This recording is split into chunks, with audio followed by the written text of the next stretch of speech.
Hallelujah hallelujah इतना संतोषமா இருக்கிறீர்கள் hallelujah कितने लोग आनंदित हैं उनमें சொல்லுங்க इतना संतोषமா सच्ची இருக்கிறீர்கள் बोले कितने लोग आनंदित हैं आमेन। भाई पीछे जो बेटे और पीछे आ जाइए आगे आ जाइए आगे आ जाइए எல்லாரும் நீங்க நினைப்பீங்க எங்க சந்தோஷமா இருக்க பிரதர் உங்களுக்கு நிறைய கஷ்டங்கள் இருக்குது வேலையில பிரச்சனை விசால பிரச்சனை வீட்ல பிரச்சனை கடன் தொலைவே இருக்கிறதுன்னு சொல்லலாம் நீங்க तो कुछ लोग ऐसे कह रहे होंगे कहाँ पे हम खुशी में हैं हर जगह से परेशानी आती है घर में प्रॉब्लम्स है फैमिली में परेशानी है काम में परेशानी है तब कैसे खुश रह सकते हैं करके पूछ सकते हैं நான் பைபிள் வசனம் என்ன சொல்லுதுன்னா பிலிப்பியர் 4ஆம் அதிகாரம் 4ஆம் வசனம் என்ன சொல்கிறது என்றால் लेकिन वचन क्या कहती है फिलिपियों के 4 अध्याय और 4वां वचन में எடுத்தால் வாசிக்கலாம் जो निकाले पढ़िए फिलिपियों 4 अध्याय का 4 प्रभु में सदा आनंदित रहो। मैं फिर से कहता हूँ आनंदित रहो। ஆமென் ஹalleluya हालेलुया வசனம் என்ன சொல்லுதுன்னா கர்த்தருக்குள் சந்தோஷமா இருங்கள் என்று எப்பொழுது சந்தோஷமா இருங்கள் வசனம் சொல்கிறது ஆமென் तो वचन क्या कहता है हर समय हमें आनंदित रहना चाहिए அப்ப எப்பொழுது சந்தோஷமா இருக்க வேண்டும் ஹalleluya तो कैसे खुशी में रह सकते हैं ஆமென் हालेलुया ஏனென்றால் நம்ம ஆராதிக்கிற தேவன் உண்மையுள்ளவர் ஜீவன் உள்ளவர் ஆமென் क्योंकि हम जिस परमेश्वर आराधना करते हैं वो सच्चे जीवित இன்னொரு परमेश्वर வசனம் வாசிங்க 1 கொரிந்தியர் 10ஆம் அதிகாரம் 13ஆம் வசனம் 1 और वचन पढ़ेंगे 1 कुरिन्थियों 10वां अध्याय और उसमें 13वां वचन 10ஆம் அதிகாரம் 13ஆம் வசனம் 1 कुरिन्थियों का 10वां अध्याय और 13वां वचन तुम किसी ऐसी परीक्षा में नहीं पड़े जो मनुष्य के सामने से बाहर है। परमेश्वर सच्चा है और वह तुम्हारे सामर्थ्य से बाहर परीक्षा में ना पड़ने देगा, वरन परीक्षा के साथ निकास भी करेगा कि तुम सह सको।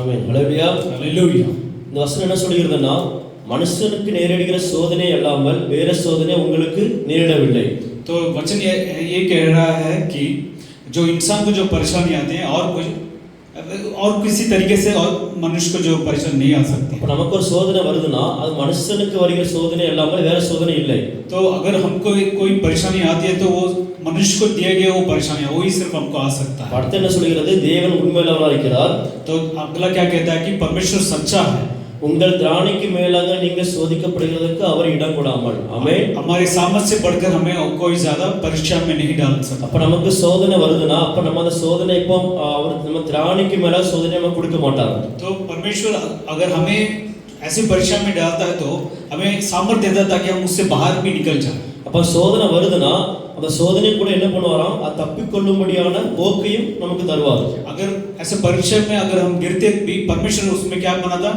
रास्ता बनाता ताकि हम उससे बाहर निकल जाए சோ அப்ப நமக்கு ஒரு சோதனை வருதுன்னா நல்லது तो इसलिए हमें परेशानी आना बहुत अच्छा है ஆமென் हालेलुया ஹalleluya आमेन நம்ம கர்த்தருடைய வார்த்தைக்கு போறதுக்கு ஒரு நிமிடம் எல்லாரும் தலைகளை தாழ்த்தி ஜெபம் செய்வோம் तो वचन के अंदर जाने से पहले हम अपने सिर को झुका के प्रार्थना करेंगे தேவனுடைய பிரசன்னத்தை உணர்ந்தவர்களாய் और परमेश्वर का जो प्रशंसा தேவனுடைய பிரசன்னத்தை வாஞ்சிக்கிறவர்களாய் और परमेश्वर की इच्छा தேவனுடைய பிரசன்னத்தை நம்முடைய மத்தியில் இறங்கி வரும்படியாக परमेश्वर हमारे बीच में उपस्थित எல்லாரும் கைகளை உயர்த்தி अपने हाथों को उठा के கண்களை மூடி आंखों को बंद ஒரு करके நிமிடம் தேவனுடைய பிரசன்னத்திற்காக 1 मिनट के लिए தேவனுடைய परमेश्वर பிரசன்னம் के நம்ம लिए மத்தியில் வருவதற்காக और वचन के लिए தேவனுடைய பிரசன்னம் அடியனை மறைத்து வெளிப்படும்படியாக परमेश्वर हमें ढक के उसकी प्रशंसा எல்லாரும் करने நம்முடைய எல்லாரும் வாய்களை திறந்து अपने मुंह खोल के ஹalleluya ஹalleluya எல்லாரும் வாய்களை திறந்து ஹalleluya இயேசுவே ஸ்தோத்திரம் ஸ்தோத்திரம் ஸ்தோத்திரம் हालेलुया தேவ हालेलुया பிரசன்னமே இறங்கி வந்திடுதே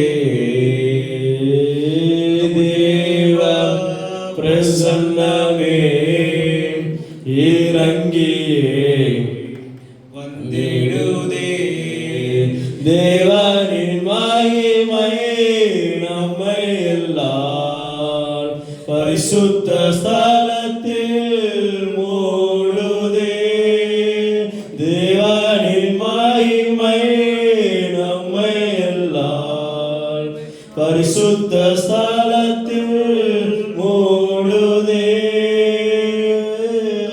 தேவ பிரசன்னமே இறங்கி வந்திடுதே ஆமென் ஹalleluya தேவனுடைய பிரசன்னம் நம்முடைய ஒருவரை மூடுவதாக ஹalleluya எல்லாரும் ஜெபம் செய்வோம் ஹalleluya ஹalleluya இயேசுவின் பிரசன்னத்தால் ஒரு நிரம்பிவீராக ஹalleluya ஹalleluya இந்த பிரசன்னம் இப்பொழுது இறங்குவதாக எங்கள் மத்தியில் கடந்து வருவதாக ஹalleluya உம்முடைய பிரசன்னம் வருவதாக நாங்கள் ஜெபிக்கிறோம் ஹalleluya உம்முடைய பிரசன்னம் வருவதாக உம்முடைய பிரசன்னம் வருவதாக ஹalleluya ஹalleluya பிரசன்னத்தால் மூடும்படியாக உம்முடைய பிரசன்னத்தால் எங்களை நடத்தும்படியாக நாங்கள் ஜெபிக்கிறோம் ஆண்டவரே ஹalleluya வசனத்தை கேட்க போகிறோம் ஆண்டவரே ஹalleluya வசனத்தை கேட்க போகிறோம் ஆண்டவரே ஆமென் நீர் நிரப்பாய் ஆண்டவரே ஹalleluya ஹalleluya ஹalleluya போலீஸ் பாலுக்கு வேண்டி நல்ல ஆகாரத்தை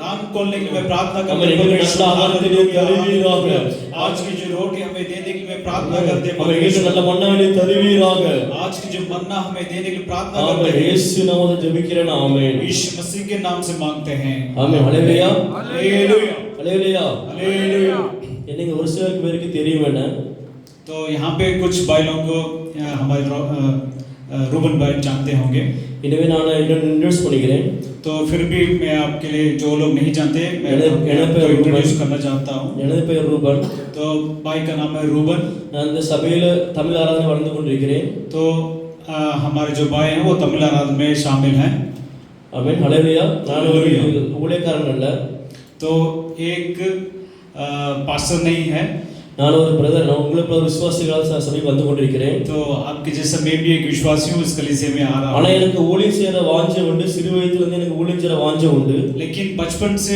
परमेश्वर सेवा करने के लिए मैं बहुत நமக்குள்ள அந்த வாஞ்சை வரும் பொழுது जब वो इच्छा हमारे अंदर जब आती है நமக்குள்ள அந்த தாகம் வரும் பொழுது जब वो प्यास हमारे अंदर जब आती நம்மளை है பயன்படுத்த கர்த்தர் வல்லவரா இருக்கிறார் तो परमेश्वर हमें इस्तेमाल करने के लिए सामर्थ्य हालेलुया हालेलुया என்னை பயன்படுத்துகிற தேவன் तो भाई को जो इस्तेमाल करे ஈஸியா परमेश्वर பயன்படுத்த போகிறார் आपको भी जरूर इस्तेमाल அப்ப அதுக்கு करे என்ன செய்ய வேண்டும் நீங்க முயற்சி எடுக்க வேண்டும் तो इसलिए हमें क्या करना है कि प्रयास करना चाहिए நான் விசுவாசியாவே இருக்கிறது லாஸ்ட் வரைக்கும் இருந்தீங்கன்னா நீங்க லாஸ்ட் வரைக்கும் சேர்ல தான் இருக்க முடியும் तो मैं आखिरी तक विश्वासी बन के रहूंगा तो ऐसे कहेंगे ना तो हम आखिरी तक इस चार में ही बैठा रहना होगा என்னோட வாட்ஸ்அப் ஸ்டேட்டஸ் பாத்தீங்கன்னா அதுல இருக்கும் तो भाई की जो व्हाट्सएप स्टेटस में है do something to Jesus तो यीशु के लिए कुछ करना है அதாவது கர்த்தருக்கு ஏதாவது செய்ய வேண்டும் तो परमेश्वर के लिए कुछ करनी அப்ப है ஏதாவது செய்ய வேண்டும் நான் நினைச்சா மட்டும் போதாது सिर्फ हमें वो चाहत रह के सोच के रखने से नहीं அப்ப होगा நான் அதற்காக முயற்சி எடுத்தா மட்டும் தான் அது முடியும் लेकिन उसके लिए हमें प्रयास करना அப்ப चाहिए நான் ஊழியக்காரன் இல்ல ஊழியக்காரன் விசுவாசி சொல்லிட்டு நான் அங்கே இருந்தோம்னா என்னால என்ன பண்ண முடியாது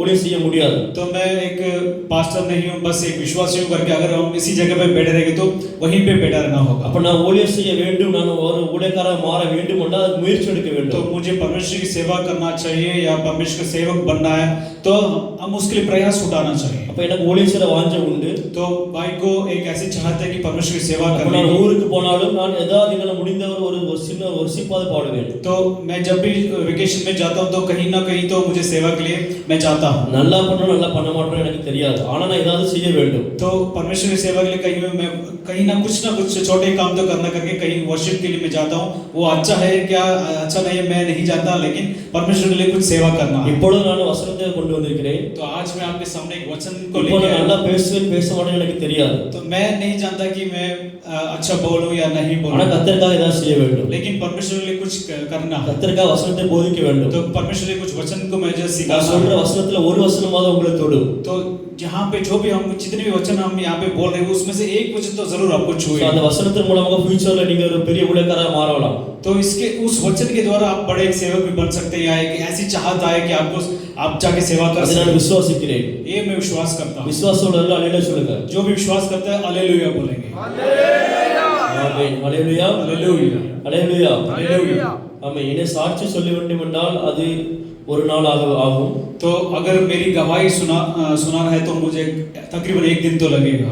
சோ நான் சாட்சி சொல்லவில்லை நேராக கர்த்தர் வசனத்துக்கு கடந்து செல்கிறேன் लेकिन उससे बढ़कर मैं क्या मैं वचन को यहाँ पे सिखाना चाहता हूँ। ஹalleluya हालेलुया। நான் 2 வாரத்துக்கு முன்னால நான் தூங்கி கொண்டிருக்கும் பொழுது ரூம்ல जब 2 हफ्ते पहले मैं जब अपने रूम में मैं सो रहा था, அப்ப தொடர்ந்து 2 நாளாக எனக்கு ஒரு கனவு வந்தது. तो लगातार 2 दिन मुझे एक ऐसे स्वप्न आए. இந்த ஹிந்தி சர்வீஸ்ல போயிட்டு ஏதாவது ஒரு வசனத்தை நீ சொல்லு அப்படின்னு. तो इस हिंदी कलीसिया में आके कुछ वचन को प्रचार करना. ஆனா என்ன வசனம் சொல்ல வேண்டும் கர்த்தர் எனக்கு அது காமிக்கல. लेकिन परमेश्वर मुझे वो वचन नहीं दिखाए जो मुझे यहाँ पे आके प्रचार करना. நான் ஃபர்ஸ்ட் வாரம் அதை போட்டுட்டேன் அப்படி சும்மா. तो पहली हफ्ता मैंने ऐसे छोड़ दिया था. அப்ப செகண்ட் வீக் நான் என்ன பண்ணேன் மனசுல உறுத்திட்டே இருந்துச்சு அது ஒரு பாரமாவே இருந்தது. तो अगला हफ्ता क्या हुआ कि मेरे दिल में एक ऐसे बोझ हुई कि वो मुझे बताते ही रहा. சோ அதனால நான் என்ன பண்ணேன் அருண் பதர் கால் பண்ணி இப்படி எனக்கு லாஸ்ட் வீக் ஒரு கனவு கண்டேன் உங்களுக்கு எப்படி வருதுன்னு சொன்னேன். तो भाई ने मुझे फोन किया और मुझसे कहा कि मैंने एक ऐसा स्वप्न देखा कि मुझे जाके हिंदी कलीसिया में वचन देना है, प्रचार करना है, ऐसा परमेश्वर मेरे से बात कर रहा है. இப்ப லாஸ்ட் வீக் ஹெல்த் கண்டிஷன் நல்லா இருந்துச்சு எனக்கு லீவும் இருந்துச்சு ஆனா என்னால முடியல. तो लास्ट वीक क्या हुआ, भाई की हेल्थ भी अच्छा थी और छुट्टी भी थी लेकिन यहाँ पे आ नहीं पाए. இந்த வாரம் பாத்தீங்கன்னா நேத்து நைட் டியூட்டி போயிட்டு வந்திருக்கேன். तो इस हफ्ते मैं मतलब भाई नाइट ड्यूटी करके आए हैं. பாத்தீங்கன்னா எனக்கு இந்த ஒரு வாரமாவே ஒரே காய்ச்சல் மூக்கட ஜலதோஷம் என்னால உடம்பு ரொம்ப முடியல. तो ये हफ्ते पूरे ये बीमार थे, कोल्ड और काशी और ये सारी चीजें बहुत इनको परेशानी में. சுத்தமா தொண்டை எனக்கு பேச கூட வர முடியல. और ये बोल भी नहीं पा रहे हैं. இப்ப வாய்ஸ் கூட மாறி போச்சு. और इनका जो वॉइस है वो भी बदल गया. ஆனா கர்த்தருக்காக ஏதாவது செய்ய வேண்டும். लेकिन परमेश्वर के लिए कुछ करना है. ஆமென். आमेन. हालेलुया. हालेलुया. இந்த சூழ்நிலை இருந்தாலும் நான் கர்த்தருக்காக ஏதாவது செய்ய வேண்டும். तो कोई भी ऐसी स्थिति हो लेकिन परमेश्वर के लिए हमें कुछ करना चाहिए. நீங்க அது போல உங்க சூழ்நிலை எதுவாக இருக்கலாம். वैसे ही आपकी भी स्थिति कैसे भी हो सकता है. ரொம்ப மோசமா இருக்கலாம் பலவித சோதனைகள் இங்க இருக்கலாம். तो अनेक तरीके से आपको परेशानी आ सकती है. கடன் பிரச்சனை அதிகமாக இருக்கலாம். या पैसों की कमी हो सकती நீ है. கர்த்தருக்காக எழும்பும்போது लेकिन जब आप परमेश्वर की கர்த்தர் உங்களை ஆசீர்வதிப்பார். परमेश्वर आपको आशीष ஒரு करेगा. மடங்கு இல்ல एक भाग नहीं இரு மடங்கு கர்த்தர் ஆசீர்வதிப்பார்.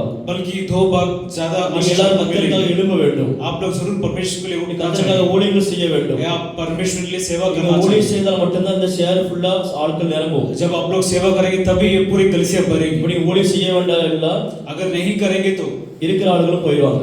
जो भी है वो भी निकल जाएंगे. அப்ப நீங்க ஊழியம் செய்தா மட்டும்தான் சபை நிறைவுள்ள ஆத்மாக்களை காண முடியும். तो इसलिए हमें जरूर परमेश्वर सेवा करना चाहिए. अपना तभी इस ये- कलीसिया आत्मा से भरेगी. அப்ப நான் சர்ச்சில் இருந்து ஜெபம் மட்டும் செய்தா பத்தாது. तो सिर्फ ऐसा नहीं कि हम यहाँ पे आके सिर्फ प्रार्थना करके चले जाएं. இப்ப முயற்சி எடுக்கணும். लेकिन थोड़ा प्रयास भी करना ஒரு चाहिए. எக்ஸாம் போறோம் படிக்காமலே வந்து ஜெபம் மட்டும் பண்ணா போதுமா? तो अगर हमको एग्जाम है तो हम क्या करते हैं, बिना पढ़ के जाके एग्जाम लिखते हैं क्या? அப்ப நம்ம இப்ப படிக்காமலே நான் வந்து எக்ஸாம் நான் ஆண்டவர் எனக்கு உதவி பண்ணுங்க பாஸ் ஆகணும் பிரேயர் மட்டும் பண்ணிட்டு போய் எக்ஸாம் எழுத முடியுமா? सिर्फ परमेश्वर प्रार्थना करने है कि परमेश्वर मैं एग्जाम जाके लिख रहा हूँ मुझे पास कर दीजिए ऐसे करके जाके आप एग्जाम लिखेंगे तो पास हो जाएंगे? முடியாது. नहीं. நான் பிரேயர் பண்ணணும் அது அந்த அதே சமயத்துல நான் படிக்கவும் செய்யணும். तो क्या है, प्रार्थना भी करना चाहिए उसी समय पर, हमें अपना प्रयास भी करना चाहिए, पढ़ना भी चाहिए. படித்தா மட்டும்தான் கர்த்தர் ஞாபகசக்தியை தந்து பாஸ் ஆக வைப்பார். तो अगर हम पढ़ेंगे तभी परमेश्वर हमें ज्ञान देगा और उस एग्जाम में पास करने की அப்ப நான் ஊழியம் செய்து मदद கர்த்தருக்கு करेगा. ஏதாவது செய்யணும் நீங்க நினைச்சிட்டு அப்ப அது மட்டும் ஜெபம் மட்டும் பண்ணிட்டு இருந்தா முடியாது. तो आप लोग ऐसे सोचेंगे कि मैं परमेश्वर की सेवा करूंगा ऐसे सोच के अगर बैठे रहेंगे तो नहीं चलेगा. ஜெபம் செய்ய வேண்டும். तो प्रार्थना करनी அதே चाहिए போல ஒரு சைடு முயற்சி எடுக்க வேண்டும். और एक तरफ से हमें प्रयास भी करना அப்ப चाहिए. நீங்க ஜெபம் செய்து முயற்சி எடுக்கும்போது கர்த்தர் வாய்க்க செய்வார். जब प्रार्थना करके प्रयास करेंगे परमेश्वर उसके लिए रास्ता खोलेगा. ஏனென்றால் அவர் வந்து நம்முடைய நினைவெல்லாம் அறிந்திருக்கிறார். क्योंकि वो हमारे सोच को जानता है சாதனை செய்ய வல்லவராக இருக்கிறார். और सब कुछ करने में सामर्थ्य है. ஹல்லேலூயா. हालेलुया. நான் உங்களுடைய வசனத்தை நான் என்ன வசனம் பேச வேண்டும் ஆண்டவரே என்று கேட்கும் பொழுது 2 காரியத்தை குறித்து கர்த்தர் காட்டினார். जब मैं परमेश्वर के साथ क्या वचन को प्रचार करना परमेश्वर में ऐसे प्रार्थना में बैठा था तब परमेश्वर ने मुझे 2 वचन के बताए. ஒன்று விசுவாசம் ஒன்று ஆசீர்வாதம். तो एक क्या है कि विश्वास और दूसरा क्या है कि आशीर्वाद. அப்படி எதை பேச வேண்டும் என்று கர்த்தர்ட்ட கேட்டேன். तो मैं किस वचन पर प्रचार करूं परमेश्वर करके मैंने परमेश्वर से पूछा. நான் 2 பத்தியும் நான் எடுத்திருந்தேன். तो என்ன சொல்ல டாபிக் பத்தி 2 மணி வசனம் எடுத்திருந்தேன். दोनों टॉपिक को मैंने ध्यान करके रखा था. ஆனா கர்த்தர் என்ன காமிச்சாருன்னா விசுவாசத்தை பத்தி பேசி விசுவாசம் வந்தாலே ஆசீர்வாதம் ஆட்டோமேட்டிக்கா வந்துரும். तो परमेश्वर मेरे को ये कहा कि पहले विश्वास के बारे में आप प्रचार करो. जब विश्वास जब एक मनुष्य के अंदर जब आ जाता है तो ऑटोमेटिक क्या हो जाता है, आशीर्वाद भी आ இப்ப जाएगा. நீங்க என்ன கேட்கலாம் எது விசுவாசம் இல்லாம இருக்குதுன்னு கேட்கலாம். तो आप हमसे पूछ सकते हैं कि क्या वैसे तो हम बिना विश्वास के यहाँ बैठे हैं क्या? உங்களுக்கு पूछ விசுவாசம் सकते हैं. இருக்கு இல்லைன்னு சொல்லவே இல்லை. तो मैं तो कहता हूँ कि आपको विश्वास है ஆனா அந்த விசுவாசம் எப்படி இருக்குது? लेकिन वो विश्वास किस तरह है? இப்படி ஒரு காரியத்துக்கு வேண்டி ஜெபம் பண்றீங்க அது அந்த சமயத்துல நடக்கலனா உங்க விசுவாசம் எப்படி இருக்கும்? तो अगर आप किसी विषय के लिए प्रार्थना करते हैं लेकिन वो विषय अगर पूरा नहीं होता तो आपका दिल कैसे रहता? இப்படி ஒரு ஒரு விஷயத்துக்காக ஜெபம் பண்றீங்க மீன்ஸ் என்ன சொல்றது, ஒரு ஒரு கடன் பிரச்சனைக்காக ஜெபம் பண்றீங்கன்னு வைங்க, கடன் பிரச்சனை. अगर आप कर्ज के लिए अगर प्रार्थना कर रहे होंगे, அப்ப எனக்கு ஆண்டவரே எப்படியாவது இந்த ஒரு மாசத்துல எனக்கு எப்படியாவது கடத்தை அடைச்சு முடிக்கணும்னு ஜெபம் பண்றீங்க. तो आप प्रार्थना कर रहे होंगे परमेश्वर ये महीने के अंदर ये कर्ज मुझे चुकाना है करके प्रार्थना कर रहे हैं. ஒரு மாசத்துல அடைக்க முடியல, लेकिन वो महीने में आपको वो चुका नहीं पाए. அப்ப உங்க மனசு என்ன சொல்லும், ஒரு 15 நாள் தாண்டின உடனே உங்க மனசு என்ன பண்ணிரும், 15 நாள் ஆயிடுச்சு இன்னும் ஒண்ணு நடக்கல. तो एक 15 दिन होने के बाद आपके दिल में क्या होगा, ये मतलब पैसा भर नहीं पाए तो आपका दिल कैसे होगा. ஒரு மாசத்துக்குள்ள இந்த கடத்தெல்லாம் அடைக்கணும். तो लेकिन एक महीने के अंदर ये पूरे कर्ज को चुकाना है. நம்ம வீட்டுக்கு வந்து வீட்டெல்லாம் எல்லாம் உடைச்சு போடுவாங்க. नहीं तो घर में आके परेशान करेंगे. அப்ப ஆல்ரெடி 15 நாள் ஆச்சு. तो ऑलरेडी 15 दिन हो चुका है. 15 நாள் தான் இருக்குது. और बाकी 15 दिन है. அப்ப நம்ம முயற்சி எடுத்து நம்ம நம்ம வேறட்ட கடத்தை வாங்கி கொடுத்தாதான் நம்ம நிம்மதியா இருக்க முடியும். நீ மனசுல ஒரு தோணல் வரலாம். तो आपको एक ऐसी सोच आएगी कि अगर मैं जाके किसी और से पैसा लेके जाके दे दूंगा, ऐसे करके सोच आएगी. அப்ப அந்த சமயத்துல விசுவாசம் நம்மளை விட்டு வழி தவறி போக வாய்ப்பு இருக்கு. तो उस समय पर हम विश्वास से हट सकते हैं. ஆனா இந்த பைபிள்ல ஒரு சிலர் பாத்தீங்கன்னா எவ்வளவு சோதனை வந்துட்டு அவங்க விசுவாசத்துல உறுதியா இருந்தார்கள். लेकिन हम बाइबल में से पढ़ते हैं कि अनेक लोग ऐसे परीक्षा के समय पर बिना मतलब विश्वास से नहीं हटे. சோ அதுல ஒரு 6 பேரை பத்தி நான் உங்களுக்கு பேச போகிறேன். तो एक 6 व्यक्ति के बारे में मैं यहाँ पे बोलना चाहता हूँ. விசுவாசத்துல நிறைய செய்திகளை கேட்டிருக்கலாம். तो विश्वास के बारे में आप लोग अनेक ऐसे प्रचार को सुने होंगे. ஆனா இந்த நாளிலும் கர்த்தர் அதை குறித்து உங்களுக்கு பேச வேண்டும் என்று என்னோடு ஏவினார். तो परमेश्वर ने मुझे ऐसे उस टॉपिक के विषय पे प्रचार करने के लिए मुझे परमेश्वर ने बताया. விசுவாசத்தை குறித்து ஒரு ரிஃப்ரெஷ் மாதிரி நீங்க வச்சுக்கலாம். तो एक विश्वास के मतलब एक ऐसे फिर से एक रिफ्रेश की तरह आप कर सकते हैं. கர்த்தர் சொன்னார் விசுவாசத்துல இருக்கிறாங்க, ஜஸ்ட் ஒரு லைட்டா ஒரு தூண்டி விடு சொன்னாரு. तो परमेश्वर ने कहा कि सब लोग तो विश्वास में है लेकिन फिर भी उन्हें जगाना चाहिए विश्वास में. ஜஸ்ட் நான் தூண்டி விடுவேன், நீங்க தான் என்ன பண்ணணும், அதை நீங்க வந்து பிரேயர் பெற்றுக்கொள்ள வேண்டும். तो हम यहाँ पे आपके विश्वास को फिर से उड़ेल रहे हैं ताकि आप फिर से विश्वास में और भी आगे बढ़े. ஆமென், ஹalleluya, हालेलुया. எடுத்தார் வாசிக்கலாம் மத்தேயு 21:22. मत्ती की इंजिल 21 अध्याय और उसमें 22 वचन जो निकाले पढ़िए. और जो कुछ तुम प्रार्थना में विश्वास से मांगोगे वह सब तुमको मिलेगा. ஆமென், ஹalleluya, हालेलुया. நீங்கள் விசுவாசம் உள்ளவர்களாய் ஜெபத்திலே எவைகளை கேட்பீர்களோ அவைகளை எல்லாம் பெறுவீர்கள். तो यहाँ पे क्या लिखा है कि और जो कुछ तुम प्रार्थना के विश्वास से मांगोगे वह सब तुमको मिलेगा. அப்ப நம்ம எப்படி ஜெபத்தை கேட்கணுமா, விசுவாசம் உள்ளவர்களா கேட்க வேண்டும். तो हम प्रार्थना को कैसे मांगना है, विश्वास के साथ हमें. அப்படி கேட்கும் விசுவாசத்தோடு கேட்கும் பொழுது जब विश्वास के साथ जब हम मांगेंगे அவைகளை எல்லாம் பெறுவீர்கள். तो सब हम प्राप्त करेंगे. அவைகளை எல்லாம் பெறுவீர்கள் தான் போட்டுருக்கு, அவைகளை எல்லாம் பெற்றுக்கொள்வீர்கள் தான் போட்டுருக்கு. तो वो सब आपको मिलेगा करके लिखा है. அப்ப பெறுவீர்கள் அந்த வேர்டுக்கு என்ன அர்த்தம்னா 100% ஷூர். तो मिलेगा कर उसका अर्थ क्या है कि 100% वो आपको मिल जाएगा. ஆமென், आमेन. இந்த வசனத்துல என்ன அவைகளை எல்லாம் போட்டுருக்கு, அதாவது ஒரு சில காரியம் இரண்டு சில காரியம் போடவில்லை. तो यहाँ पे क्या लिखा है कि सब तुमको मिलेगा. और विश्वास ये मिलेगा वो ऐसा नहीं, सब तुमको मिलेगा करके लिखा. விசுவாசம் உள்ளவர்களாய் ஜெபத்தில் நம்ம எதை கேட்டாலும் जब हम विश्वास के साथ जब प्रार्थना करके मांगेंगे அவைகளை எல்லாம் நம்ம பெற்றுக்கொள்வோம். तो वह सब तुमको मिलेगा करके लिखा है. ஒரு விஷயம் இல்ல, ரெண்டு விஷயம் இல்ல, तो एक विषय या दो நம்ம विषय ऐसा என்ன नहीं. கேட்டாலும் எல்லாமே நம்ம பெற்றுக்கொள்வோம். आप जो भी मांगेंगे वो सब आपको எத்தனை मिलेगा. பேர் விசுவாசிக்கிறீங்க? कितने लोग विश्वास करते हैं? ஹalleluya, हालेलुया. ஹalleluya. हालेलुया. அப்ப நம்ம அந்த விசுவாசத்துல எப்படி நம்ம கேட்க வேண்டும்? तो हम उस विश्वास के साथ कैसे मांगनी है? நான் சொன்னபடி என்ன சொல்றது, 15 நாள் முடிஞ்சிருச்சு, அப்ப என்ன 15 நாள் இருக்குன்னு சொல்லி அந்த விசுவாசத்தை நம்ம பின்வாங்கி போகிறவங்களா இருக்கிறோமா? तो जैसे कि पहले कहा था कि 15 दिन हो चुका है, बाकी 15 दिन रह चुका है कर्ज को झुकाने के लिए, लेकिन वो विश्वास आपको कैसे उस समय आपको विश्वास कैसा रहता है? இல்லைன்னா கடைசி வரைக்கும் விசுவாசத்தில் உறுதியா இருந்து பெற்றுக்கொள்ள முடியாத நம்ம இருக்கிறோமா? या आप विश्वास से हट जाते हैं या आखिरी तक आप विश्वास में खड़े हैं? நம்ம தம்மை சோதிக்க வேண்டும். तो हम अपने आप को जांचना चाहिए. அதான் ஃபர்ஸ்ட் நான் வசனம் சொன்னேன், 1 கொரிந்தியர் வசனம் சொன்னேன். तो पहले हमने जो 2 कोरिन्थियों के वचन में सुनाए थे, நம்ம திராணிக்கு மேலாக சோதிக்கப்பட ஒரு நாளும் விட மாட்டார். हमारे जो ताकत से बढ़कर परमेश्वर हमें परीक्षा में नहीं डालता. அதை தப்பிக்கொள்ள முடியாத வழியும் உண்டாக்கி தருவார். अगर डालेगा तो भी हमें क्या करता है, ऐसे रास्ते दिखाएगा ताकि हम उससे निकल जाएं. இப்ப பாத்தீங்கன்னா இப்ப கொரோனா வந்துச்சு, எல்லாரும் நமக்கு வேக்சின்ல போட்டாங்க. तो आपने देखा होगा कि जैसे कोरोना आया था और सब लोग ने वैक्सीन भी डाले நிறைய பேர் செத்து போனாங்க. और अनेक लोग भी मर भी चुके. ஆனா அதுல இருந்து நம்மள தப்பித்துக் கொள்ள முடியாத நம்மள ஒரு பிரித்து எடுத்தார். लेकिन परमेश्वर ने हमें बचाकर हमें अलग करके रखा। எதுக்கு உங்களை பிரித்து எடுக்க வேண்டும்? किस लिए हमें परमेश्वर ने बचाना, எதற்கு உங்களை உயிரோடு வைக்க या வேண்டும்? किस लिए हमें जीवित रखा அப்ப परमेश्वर, அவருக்காக நீங்க ஏதாவது செய்ய வேண்டும். ताकि हम उसके लिए कुछ कर सकें। நீங்க நம்ம நினைக்கலாம் நமக்கு நிறைய பிரச்சனைகள் இருக்குது, நமக்கு வீட்லயும் சரி வேலை இடத்துல சரி பிரச்சனை இருக்கு நீங்க நினைக்கலாம். तो आप लोग सोच सकते हैं कि मेरे घर में ज्यादा परेशानी है या कामों में ऐसा ज्यादा परेशानी है, मैं क्या करूं, எனக்கு சம்பளம் கம்மி, என்னால இந்த சம்பளத்தை வச்சு ஒண்ணும் செய்ய முடியாது நீங்க நினைக்கலாம். या मेरे पे तनख्वाह बहुत कम है, मैं इस पैसे से कुछ भी नहीं कर सकता, ऐसा करके सोच सकते हैं। ஆனா நான் சொல்றேன் நம்ம உயிரோடு இருக்கதே ஒரு ஆசீர்வாதம் தான். लेकिन हम कहते हैं कि हम जो जीवित हैं वो एक बड़ी आशीष है। எத்தனை பேர் பாருங்க, எத்தனை பேர் எத்தனை பேர் மரித்து போறாங்க இந்த குவைத்துல. तो इस देश में कुवैत में आपने देखा होगा कि अनेक लोग ऐसे मरे हुए। டெய்லி நியூஸ் பார்க்கிறோம் குவைத்துல. तो हर दिन हम जो कुवैत के न्यूज़ को देखते हैं, மோஸ்ட்லி பார்த்தீங்கன்னா ஹார்ட் அட்டாக்ல நிறைய மரிச்சு போறாங்க. तो अनेक लोग क्या है कि हार्ट अटैक में मरते हैं। ஆனா நம்மள பார்த்தீங்க உயிரோடு வச்சிருக்கிறார் ஆண்டவர். लेकिन परमेश्वर ने आप और हमें जिंदा रखा है, நல்ல கண்களை கொடுத்திருக்கிறார், और परमेश्वर हमें ऐसा நல்ல अनुग्रह दिया கைகளை है கொடுத்திருக்கிறார், और महिमा दिया है, கால்களை கொடுத்திருக்கிறார். अच्छा पैरों दिया है। இவ்வளவு நம்ம கொடுத்து எதற்காக? तो ये सारी चीजें हमें परमेश्वर ने क्यों दिया? நிறைய பேர் கண்ணு இல்ல, கை இல்ல, கால் இல்ல. तो अनेक लोग ऐसे कि आंख नहीं है, जो जिनका हाथ नहीं है या पैर नहीं है, நமக்கு எல்லாமே கொடுத்திருக்கிறார். लेकिन परमेश्वर हमें सब कुछ அதுவே दिया। பெரிய तो ஆசீர்வாதம். यही एक बड़ी आशीष है। இதுக்கு மேல நமக்கு எதுக்கு என்ன வேணும்? इससे बढ़कर हमें क्या जरूरत है?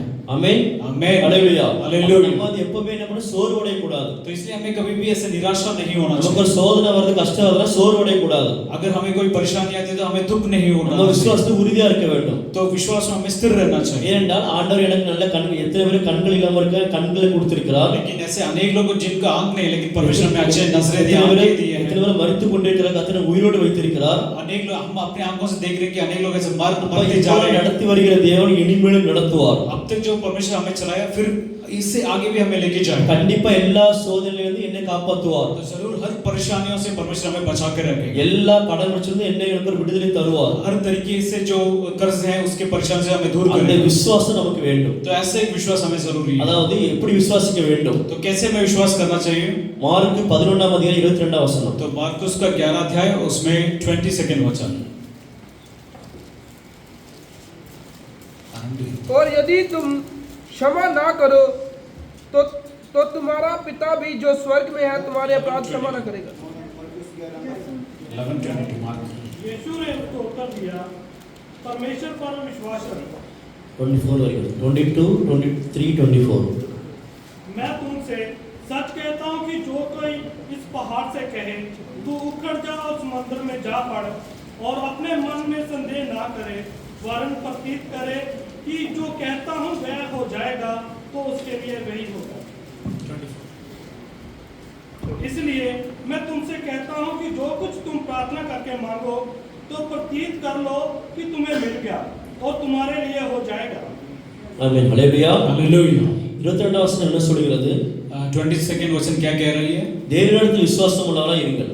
तो हमें परमेश्वर के साथ विश्वास में நம்ம रखना। யாருக்கு மேல விசுவாசமா இருக்கணும்? पहले किसके ऊपर विश्वास रखनी चाहिए? மனிதர்கள் மேல இல்ல, मनुष्य के ऊपर नहीं, நம்முடைய ஃபேமிலி மேல இல்ல, या हमारे परिवार के ऊपर नहीं, ஃப்ரெண்ட் மேல இல்ல, या अपने दोस्तों के ऊपर யார் மேல नहीं। வைக்க வேண்டும்? किसके ऊपर रखना चाहिए? தேவனிடத்தில் விசுவாசம் உள்ளவர்களாக இருங்கள். परमेश्वर के ऊपर विश्वास रखना ஹalleluya. चाहिए। हालेलुया। அடுத்த வசனம் என்ன சொல்கிறது? तो अगला वचन क्या कह रही है? எவனாயிலும் இந்த மலையை பார்த்து நீ பெயர்ந்து சமுத்திரத்திலே தள்ளுண்டு போ என்று சொல்லி, अगर कोई जो भी कहे कि इस पहाड़ से उखड़ के जाके समुद्र में जा पड़, தான் சொன்னபடியே நடக்கும் என்று தன் இதயத்தில் சந்தேகப்படாமல் விசுவாசித்தால், और अपने मन में संदेह ना करे वरन प्रतीति करे, அவன் சொன்னபடியே ஆகும். और जो वो कहता है वो होगा। ஆமென். ஹalleluya. हालेलुया। அப்ப எப்படி விசுவாசிக்க வேண்டும்? तो कैसे विश्वास करना चाहिए? மனசுல சந்தேகப்படாமல் விசுவாசிக்க வேண்டும். बिना संदेह के साथ विश्वास करना चाहिए। சந்தேகத்தை குறித்து நான் ஒரு எக்ஸாம்பிள் சொல்கிறேன். इस संदेह के ऊपर एक उदाहरण मैं यहाँ पे कहना चाहता हूँ। ஒரு வயசான பாட்டி மலை அடிவாரத்தில் ஒரு சின்ன வீட்டில் இருந்தார்கள். एक बुजुर्ग जो दादी माँ एक पहाड़ के नीचे एक उसके वो बसी हुई थी घर அப்போ पे। சூரியன் உதிக்கும் பொழுது जब सूर्य जब बाहर आता है, அந்த பாட்டி இந்த மலை அடிவாரத்துல வீடு இருக்கனால அந்த சூரியன் வந்து 9 மணிக்கு மேல தான் அந்த பாட்டி பார்க்க முடியும். तो जो दादी क्या वो पहाड़ के नीचे होने की वजह से क्या होता है, सूरज उसके कभी वो देख सकते हैं कि 9 बजे के बाद ही देख सकते அப்ப हैं। அந்த பாட்டிக்கு ஒரு ஆசை, लेकिन तो उस दादी माँ को एक आशा थी, நானும் மற்றவர்களை போல 6 மணிக்கு சூரியனை பார்க்க வேண்டும். तो मैं भी दूसरे लोगों की तरह 6 बजे वो सूरज को देखना चाहती இந்த हूँ. பாட்டி நல்லா ஜெபம் பண்ற ஆளு. तो ये जो दादी माँ क्या है, बहुत अच्छे प्रार्थना करने वाली. ஒரு நாள் காலையில இருந்து ராத்திரி வரைக்கும் பாஸ்டிங் எடுத்து ஜெபம் பண்ணாரு. तो सुबह से लेके रात तक वो एक दिन ऐसे उपवास रखकर प्रार्थना करने இப்படி वाली பாஸ்டிங் எடுத்து சாப்பிடாம ஜெபம் செய்தார்கள். तो बिना क्या किए खाना खाए बिना वो उपवास रखे प्रार्थना की. நன்றாக அழுது ஆவியில் இருந்து ஜெபம் तो செய்தார்கள். अपने आत्मा में भरकर आंसू बह के वो प्रार्थना कर रही அப்ப थी. விசுவாசத்தோட தான் ஜெபம் செய்தார்கள். तो विश्वास के साथ ही प्रार्थना की. அப்ப அவங்க விசுவாசம் என்னன்னா நாளை காலையில எந்திரிக்கும் போது 6 மணிக்கு சூரியனை பார்ப்பேன் என்று விசுவாசித்தார்கள். तो उसका विश्वास क्या था कि अगला दिन 6 बजे मैं उठूंगी तो जरूर सूरज को அந்த देखना. விசுவாசத்தோட ஒரு நாள் ஃபுல்லா ஜெபம் செய்தார்கள். तो उसी विश्वास के साथ वो एक दिन पूरे दिन रह के प्रार्थना की. ஆனா என்ன பண்ணாங்கன்னா लेकिन उसने क्या की, ராத்திரி டைம்ல அவங்க இந்த மலையை எப்படி நகரணும் எனக்கு நான் பார்க்கணும், கண்ணால பார்க்கணும், அது ஒரு பெரிய ஆச்சரியமான காரியம் தானே, யாராலையும் இந்த மலையை நகர்த்த முடியாது, அப்ப எப்படி நகர்ந்து போட நான் பார்க்க வேண்டும் என்று அவங்க நினைத்தார்கள் மனசுக்குள்ள. लेकिन उसको एक ऐसे एक आशा थी कि इस जो पहाड़ है उसको कोई भी हिला नहीं सकता, लेकिन वो कैसे मतलब डायरेक्शन कैसे चेंज होता है उसको वो देखने के लिए बहुत आशा थी. அப்ப காலையில இருந்து ராத்திரி வரைக்கும் ஜெபம் செய்து விட்டு तो पहला तो सुबह से लेकर रात तक प्रार्थना की थी நைட்டு தூங்குறாங்க. और रात को सोने लगी. எவ்ரி 1 hour அந்த விண்டோ ஓபன் பண்ணி பார்க்கறாங்க. तो हर 1 घंटा वो क्या कहते हैं अपने खिड़की खोल के देख रही थी कि पहाड़ मूव हो रहा है कि नहीं. 12:30 ஓபன் பண்ணி பார்க்கறாங்க, மலை அங்கதான் இருக்கு. तो 12:30 को उठ के देखते हैं कि पहाड़ मतलब चेंज हुआ कि नहीं. 1:30 பார்க்கறாங்க, திறந்து பார்க்கறாங்க, மலை அங்கதான் இருக்கு. और 1:30 बजे उठ के देखती है कि पहाड़ का कुछ दिशा बदला हुआ कि नहीं. அப்ப 2:30 3:30 4:30 5:30 ஆயிடுச்சு. तो ऐसे 2:30 3:30 4:30 5:30 हो गए. 5:30 அவங்க சொல்றாங்க, तो 5:30 को दादी माँ बोली, ஒரு நாள் ஃபுல்லா உபவாசம் எடுத்து ஜெபம் பண்ணேன், तो मैंने पूरे एक दिन उपवास करके प्रार्थना किया. காலை 5:30 வரைக்கும் மலை அங்கதான் இருக்கு. और लेकिन पहाड़ उधर ही है. இன்னும் 1 மணி நேரம் தான் இருக்கு. तो सिर्फ 1 घंटा है. 6:30 நான் சூரியனை பார்க்கணும். तो 6 बजे को मुझे वो सूरज को देखना அப்ப है. அந்த பாட்டி சொல்ற வார்த்தை என்ன தெரியுமா? तो उस समय पर वो दादी माँ ने क्या कहा, இவ்வளவு நேரம் அது மலை அங்கதான் இருக்கு, तो अब इतने देर तक ये पहाड़ तो उधर ही है, 1 மணி நேரத்துல எங்க மலை நகர போகுது, और 1 घंटे में वो कैसे ये पहाड़ कैसे எனக்கு हो सकता है. எனக்கு அப்பவே தெரியும் இந்த மலைலாம் ஒண்ணு நகராது. तो मैं जानती हूँ कि ये पहाड़ कभी बदलने वाली नहीं, उसी जगह पे रहेगी. இருந்தாலும் எனக்கு கர்த்தரோட ஒரு விசுவாசத்தோட ஜெபம் செய்தேன். लेकिन फिर भी मैं परमेश्वर पर विश्वास रखी, मैं प्रार्थना कर रही அப்ப அவங்க हूँ. ஒரு நாள் ஃபுல்லா உபவாசம் எடுத்து எப்படி ஜெபம் செய்திருக்கிறார்கள், तो एक दिन पूरा वो कैसे उपवास रख के प्रार्थना की, விசுவாசம் எங்க போச்சு? और उसके विश्वास कहाँ गई. அப்ப இதுக்கு வர சந்தேகத்தோட விசுவாசத்தோட ஜெபம்.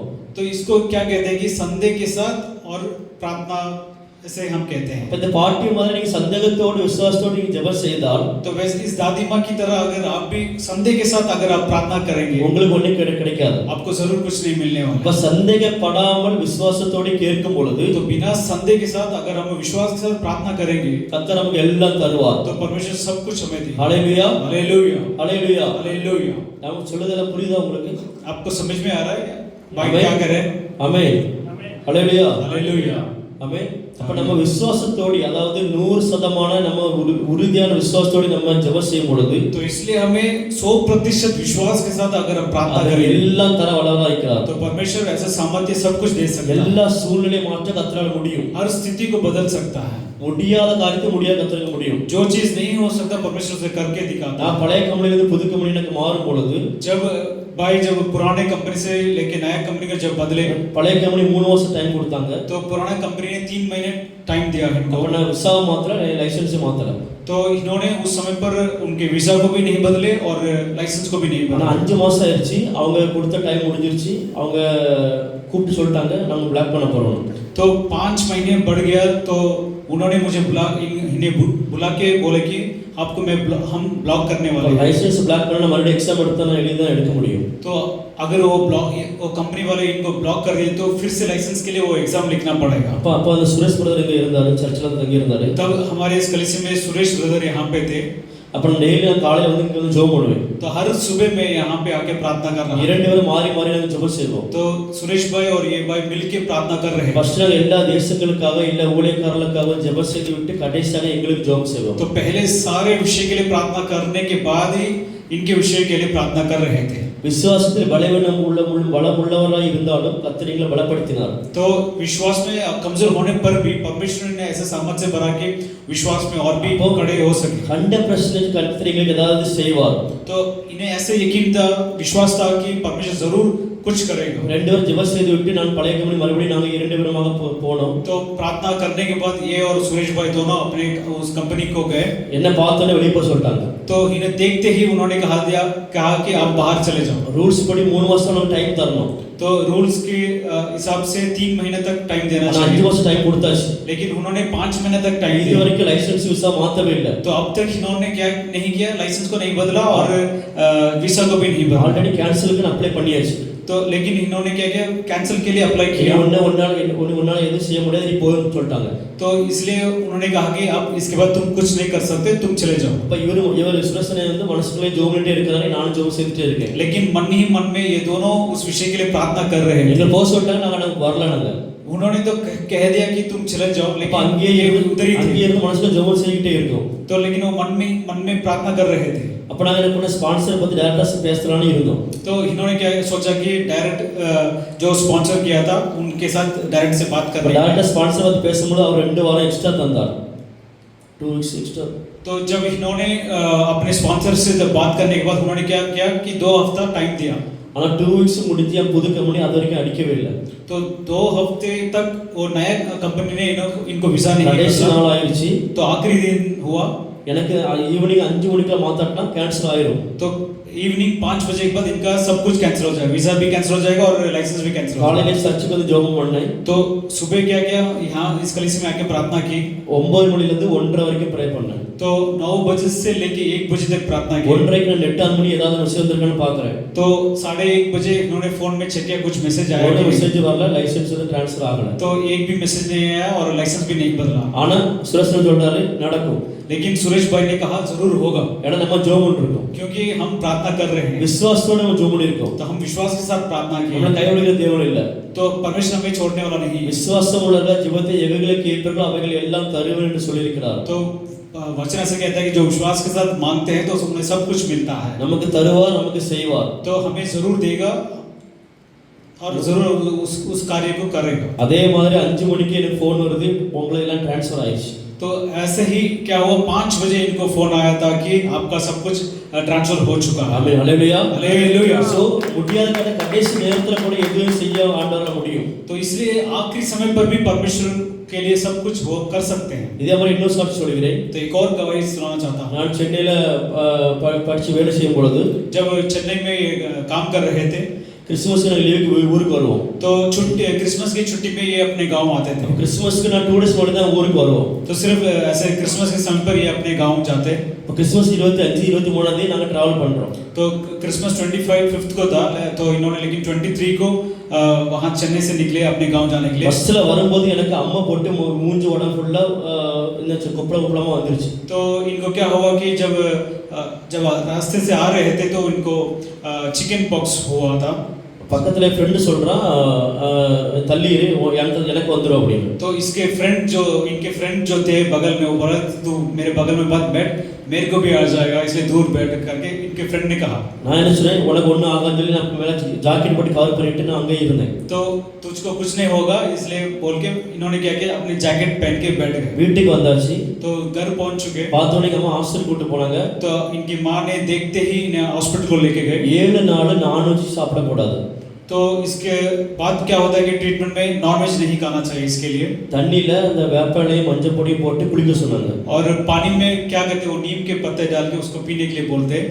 ஆனா நான் சொல்லிட்டு வந்தாச்சு. அப்ப நான் மனசுல நினைக்கிறேன், நம்ம வரதே நான்வெஜ் சாப்பிட தான் ஊருக்கு வரோம். तो इन्होंने अपने मन में सोचा कि हम गांव आते ही सिर्फ नॉनवेज खाने के लिए आते, लेकिन यहाँ पे आके ऐसे बिठा दिया. நம்ம அங்க சாப்பிடுறதெல்லாம் என்ன சொல்றது, ஹாஸ்டல் சாப்பாடு நல்லா இருக்காது. तो वहाँ पे चेन्नई में अगर हॉस्टल में रहते तो उसका खाना तो अच्छा नहीं रहता, इसलिए घर आके अच्छा खाना खाने की சொல்றாரு सोच 7 किया. நாள் நான்வெஜ் சாப்பிடக்கூடாது. तो जब चिकन पॉक्स जब आता था तो नॉनवेज कुछ भी नहीं खाना, बिल्कुल भी नहीं खाना. இப்போ அடுத்த நாள் கிறிஸ்துமஸ் 25. और 25 को क्या है, क्रिसमस का दिन. 24 நைட் எல்லாரும் தூங்குறாங்க. तो 24 नाइट को सब लोग सो रहे थे. 25ங்களுக்கு 5 மணிக்கு பிரேயர் மார்னிங். और 25 को अर्ली मॉर्निंग 5 बजे प्रार्थना. கிறிஸ்துமஸ் பிரேயர் 5 மணிக்கு. तो क्रिसमस की प्रार्थना अर्ली मॉर्निंग 5 24 தேதி நைட் நான் 1:30க்கு நான் ப்ரே பண்றேன். तो लेकिन इन्होंने 24 रात को 1 बजे इन्होंने प्रार्थना किया। உண்மையா 5 நிமிஷம் தான் ப்ரேயர் பண்ணேன். सिर्फ 5 मिनट का प्रार्थना था वो, ஒன்லி 5 நிமிஷம். सिर्फ 5 मिनट। நெடுமுழங்கால நின்னு நான் ஜெபம் பண்ணேன். तो घुटने डालकर उन्होंने प्रार्थना किया। ஆண்டவரே உம்மால செய்யக்கூட அதிசயங்களுக்காக ஒன்றுமில்லை. परमेश्वर आपके साथ ऐसा नहीं कि कुछ काम अधूरा रह जाए। டாக்டர் சொல்லிட்டாங்க 7 நாள் குணமடையாது, நான்வெஜ் சாப்பிடக்கூடாதுன்னு. तो डॉक्टर ने कहा कि 7 दिन तक कुछ भी आपको नहीं खाना, नॉनवेज नहीं खाना और ये ठीक भी नहीं होगा। நீங்க நினைச்சா எனக்கு இந்த ராத்திரி விடுதலை தர முடியும், நாளை காலை சர்ச்சில் சாட்சி சொல்ல முடியும். लेकिन अगर परमेश्वर आप चाहें तो मुझे आप छुटकारा दे सकते हैं, चंगा कर सकते हैं और मैं अगले दिन गवाही सुनाऊंगा। 5 நிமிஷம் ஜெபம் பண்ணிட்டு தூங்கிட்டேன். सिर्फ 5 मिनट का प्रार्थना करके मैं सो गया। காலையில எழுந்திருச்சு நான் பார்க்குறேன், என் கண்ணாடி பார்க்கும்போது என் ஃபேஸ்ல ஒண்ணுமே இல்லை, ஜஸ்ட் கருப்புగా டாட் மட்டும் தான் இருந்தது, வர மற்றபடி கொப்பளம் எல்லாம் போயிடுச்சு. तो सो उठने के बाद सुबह मैं अपने हाथ रख के अपने मुंह पर देखा तो कुछ भी वो ऐसा नहीं था, सिर्फ ऐसे एक डॉट की तरह था।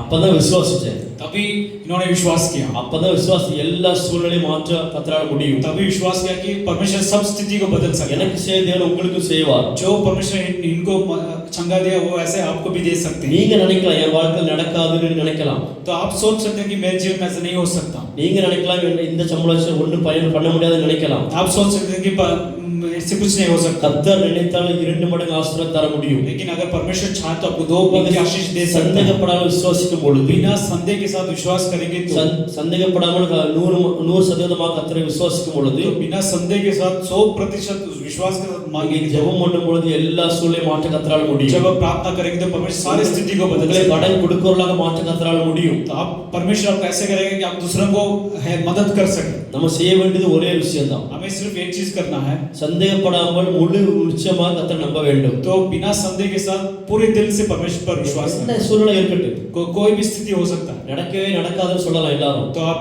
सब लोग कह सकते हैं कि ये चीज हो ही नहीं सकता। விசுவாசத்தோட நம்ம ஜெபம் செய்யும் பொழுது लेकिन जब विश्वास के साथ प्रार्थना करेंगे கர்த்தர் ஆசீர்வாதம் तो வைக்கிறார். परमेश्वर उसे आशीष करता है। ஹல்லேலூயா. हालेलुया। எபிரேயர் 11:6. तो इब्रानियों का 11 अध्याय उसमें 6 वचन को खोलेंगे। इब्रानियों और विश्वास बिना उसे प्रसन्न करना अन्न होना है, क्योंकि परमेश्वर के पास आने वाले को विश्वास करना चाहिए कि वे है और अपने खोजने वाले को प्रतिफल देता है। இந்த அதிகாரம் ஃபுல்லா பாத்தீங்கன்னா, तो ये पूरे जो अधिकार को अगर எபிரேயர் 11ஆம் அதிகாரம் எல்லா வசனம் பாருங்க. तो ये जो 11 अध्याय अगर पूरे विश्वास को आप शुरू से लेके पढ़ेंगे तो விசுவாசம் விசுவாசம் விசுவாசம். उसमें सिर्फ एक ही शब्द है, विश्वास विश्वास विश्वास। ஏனென்றால் இந்த விசுவாசம் பத்தி எதுக்கு ஆண்டவர் இவ்வளவு வசனம் சொல்லியிருக்கார் என்றால், तो ये विश्वास के बारे में यहाँ पे परमेश्वर ने क्यों इतने बार நமக்கு எவ்வளவு விசுவாசம் இருந்தால் நமக்கு ஒரு கஷ்டம் வரும் பொழுது, अगर जितने भी विश्वास हो, लेकिन जब एक परेशानी जब हमारे जीवन में आती है நம்ம ஒரு ஹியூமன் பீயிங்ஸ் பின்வாங்கி போயிடுவோம், நமக்கு ஆண்டவருக்கு தெரியும். तो परमेश्वर जानता है कि अगर कुछ ऐसे परेशानी आए हम इंसान अट जाए, विश्वास அதனால हट தான் जाए, ஆண்டவர் जानता है। மறுபடியும் விசுவாசம் குறித்து நிறைய வசனங்கள் பைபிள்ல சொல்லியிருக்கிறார். तो इसलिए परमेश्वर ने यहाँ पे विश्वास के बारे में लगातार इस पूरे अध्याय में लिखा है। இந்த அதிகாரத்தை வீட்டில் வாசிங்க. तो ये अध्याय का रूम में जाके पढ़िए। வாசிக்கும் பொழுது விசுவாசத்தில் நீங்க வல்லவராக முடியும். जब आप इसको पढ़ेंगे तो और भी आपको विश्वास இந்த परमेश्वर வசனம் என்ன சொல்கிறது என்றால், விசுவாசம் இல்லாமல் தேவனுக்கு பிரியமா இருப்பது கூடாத காரியம். तो इसमें वचन ऐसा लिखा है कि बिना विश्वास के परमेश्वर को प्रसन्न करना அப்படி अधूरा है। தேவனுக்கு பிரியமா இருக்கிறேன்னு எப்படி சொல்ல முடியும்? तो लेकिन परमेश्वर कैसे हम विश्वास में मगन रह सकते हैं? அப்ப தேவனுக்கு பிரியமா இருக்க வேண்டும் என்றால், तो परमेश्वर के साथ अगर हम प्यार से अगर रहेंगे तो நீங்கள் விசுவாசம் உள்ளவராக இருக்க வேண்டும். तब हमें क्या होना चाहिए कि हमें विश्वास के साथ हमें रहना चाहिए। அடுத்து என்ன சொல்கிறது என்றால், அவர் தேவனிடத்தில் சேருகிறவன் அவர் உண்டென்றும் அவர் தம்மை தேடுகிறவர்களுக்கு பலன் அளிக்கிறவர் என்று விசுவாசிக்க வேண்டும். तो यहाँ पे और भी लिखा है कि और अपने खोजने वालों को प्रतिफल देता है। ஃபர்ஸ்ட் நம்ம சர்ச்சுக்கு வரணும், அவர் உண்டென்று ஃபர்ஸ்ட் விசுவாசிக்க வேண்டும். तो अगर हम कलीसिया आते हैं तो पहले हमें उस विश्वास करना चाहिए कि தம்மை वो सच्चा है। தேடுகிறவர்களுக்கு பலன் அளிக்கிறவர் என்று விசுவாசிக்க வேண்டும். तो और हमें ऐसा विश्वास करना चाहिए कि उसको अपना जो भी सभी- खोजता है उसको நம்ம प्रतिफल சபைக்கு देता வந்து है। ஜெபம் பண்ணும்போது நம்ம கர்த்தரை தேடும் பொழுது அவர் நமக்கு பலன் அளிப்பார் என்று விசுவாசிக்க வேண்டும். तो हम यहाँ पे आके प्रार्थना करते हैं तो हमें ऐसे विश्वास होना चाहिए कि उस प्रार्थना का प्रतिफल हमें मिलेगा। அந்த பாட்டி மாதிரி ஜெபம் பண்ணக்கூடாது. जैसे कि वो दादी माँ की तरह हमें प्रार्थना नहीं ஒரு நாள் करनी। ஃபுல்லா ஜெபம் பண்ணிட்டு அப்புறம் லாஸ்ட்ல அது நடக்கலன்னு சொல்லி அடுத்த நாள் காலையில பின்வாங்கி போயிட்டாங்க. जैसे कि एक दिन पूरे दिन प्रार्थना किया लेकिन जब अगला दिन जब नहीं हुआ करके हुई तो वो क्या हुआ, विश्वास से हट गए। சோ நம்ம என்ன பண்ண எப்படி விசுவாசிக்க வேண்டும் நம்ம கர்த்தரை தேடியவர்களுக்கு அவர் பலன் அளிப்பார் என்று விசுவாசிக்க வேண்டும் तो हमें ऐसे विश्वास करना चाहिए कि जो उसको खोजता है उसको प्रतिफल கர்த்தர் मिलेगा। எனக்கு செய்வார் கர்த்தரின் வாழ்க்கையில் செய்து முடிப்பார் என்று விசுவாசிக்க तो வேண்டும் हमें ऐसे विश्वास होना चाहिए कि मैं परमेश्वर मेरे जिंदगी में सब அப்படி நம்ம कुछ करेगा। விசுவாசத்தோடு கேட்கும் பொழுது जब विश्वास के साथ हम मांगते நம்மை हैं கர்த்தர் ஆசீர்வதிப்பார் परमेश्वर हमें आशीष கர்த்தர் करता நம்மை है। உயர்த்துவார் परमेश्वर हमें ऊंचाई पर लेके आता है। ஹalleluya हालेलुया ஹalleluya हालेलुया। யாக்கோபு 1 அதிகாரம் 6-7 तो याकूब का पहला अध्याय उसमें 7वां वचन। ऐसे मनुष्य ये ना समझे कि मुझे प्रभु से कुछ मिलेगा। वह व्यक्ति दो चित्ता है और अपनी सारी बातों में चंचल है। 6 और 7 ஓகே 6 வசனம் என்ன சொல்கிறது पर विश्वास से मांगे और कुछ संदेह ना करे, क्योंकि संदेह करने वाला समुद्र की लहर के समान है जो हवा से बहती और उछलती है। ऐसा मनुष्य ये ना समझे कि मुझे प्रभु से कुछ मिलेगा। ஆமென் ஹalleluya हालेलुया। 6 வசனம் என்ன சொல்கிறது பாத்தீங்கன்னா 6 वचन ऐसा लिखा है அவன் எவ்வளவாகிலும் சந்தேகப்படாமல் விசுவாசத்தோடு கேட்க கடவன் और कुछ संदेह ना करे। சந்தேகப்படுகிறவன் காற்றினால் அடிபட்டு அலைகிற கடலை அலைக்கு ஒப்பாரிக்கிறான் क्योंकि संदेह करने वाले समुद्र की लहर के सामने हैं जो அப்படி சந்தேகப்படாமல் கேட்க வேண்டும் ஆண்டவர்கிட்ட है। சந்தேகப்படாமல் ஆண்டவர்கிட்ட கேட்க வேண்டும் तो इसलिए हमें बिना संदेह से परमेश्वर से मांगना चाहिए। ஒரு சின்ன ஒரு பிரச்சனை சந்தேகம் வந்தாலும் அது நடக்காது உங்களுக்கு अगर आपकी थोड़ी भी संदेह आ जाए तो वो काम नहीं होगा। 100% விசுவாசத்தோடு ஜெபம் செய்ய வேண்டும் तो 100% हमें क्या है विश्वास के साथ 7 प्रार्थना வசனம் करना। சொல்கிறது பாத்தீங்கன்னா तो 7वां वचन ऐसा लिखा है அப்படிப்பட்ட மனுஷன் தான் கர்த்தரிடத்தில் எதையாகிலும் பெறலாம் என்று நினையாதிருப்பானாக तो वैसे मनुष्य परमेश्वर से कुछ मिले करके वो नहीं सोचना चाहिए। அப்ப நம்ம 1% நம்ம சந்தேகத்தோடு ஜெபம் செய்தாலும் अगर हम एक संदेह के साथ भी अगर हम प्रार्थना करें அடுத்த என்ன வசனம் என்ன சொல்றது பாத்தீங்கன்னா அவன் எதையாகிலும் பெறலாம் என்று நினையாதிருப்பானாக वो जो व्यक्ति संदेह के साथ जो मांगता है वो एक्सपेक्ट नहीं करेंगे परमेश्वर से हमें कुछ मिले। 100% விசுவாசத்தோடு கேட்டாதான் கர்த்தர் தருவார் तो इसलिए हमें 100% हम विश्वास के साथ मांगेंगे तभी हमें परमेश्वर देगा। 99% நான் விசுவாசத்தோடு 1% சந்தேகத்தோடு கேட்டோம்னா அதை நான் பெற்றுக்கொள்ள வேண்டிய நீங்க நினைக்க வேண்டாம்னு சொல்றாரு ஆண்டவர் तो परमेश्वर ऐसे कह रहा है कि अगर तुम 99% विश्वास के साथ मांगते हो और लेकिन 1% संदेह के साथ अगर मांगते हो तो तुम्हें नहीं मिलेगा। அதான் 7 சொல்லுது அவன் எதையாகிலும் பெறலாம் என்று நினையாதிருப்பானாக ऐसा व्यक्ति वो नहीं सोचे कि परमेश्वर से कुछ मिलेगा। அப்ப நீ வந்து சந்தேகத்தோடு கேட்டு அதை பெற்றுக்கொள்ள வேண்டும் நினைக்க வேண்டாம்। तो इसलिए अगर संदेह के साथ अगर आप मांगेंगे तो जरूर आपको नहीं அது அடுத்த मिलेगा। வசனம் சொல்லு 8 வசனம் சொல்கிறது तो 8वां वचन ऐसा लिखा है இருமன உள்ளவன் தன் வழிகளில் எல்லாம் நிலையற்றவனாக இருக்கிறான்। पढ़िए 8वां वह वचन। वह व्यक्ति दो चित्ता है और अपनी सारी बातों में चंचल है।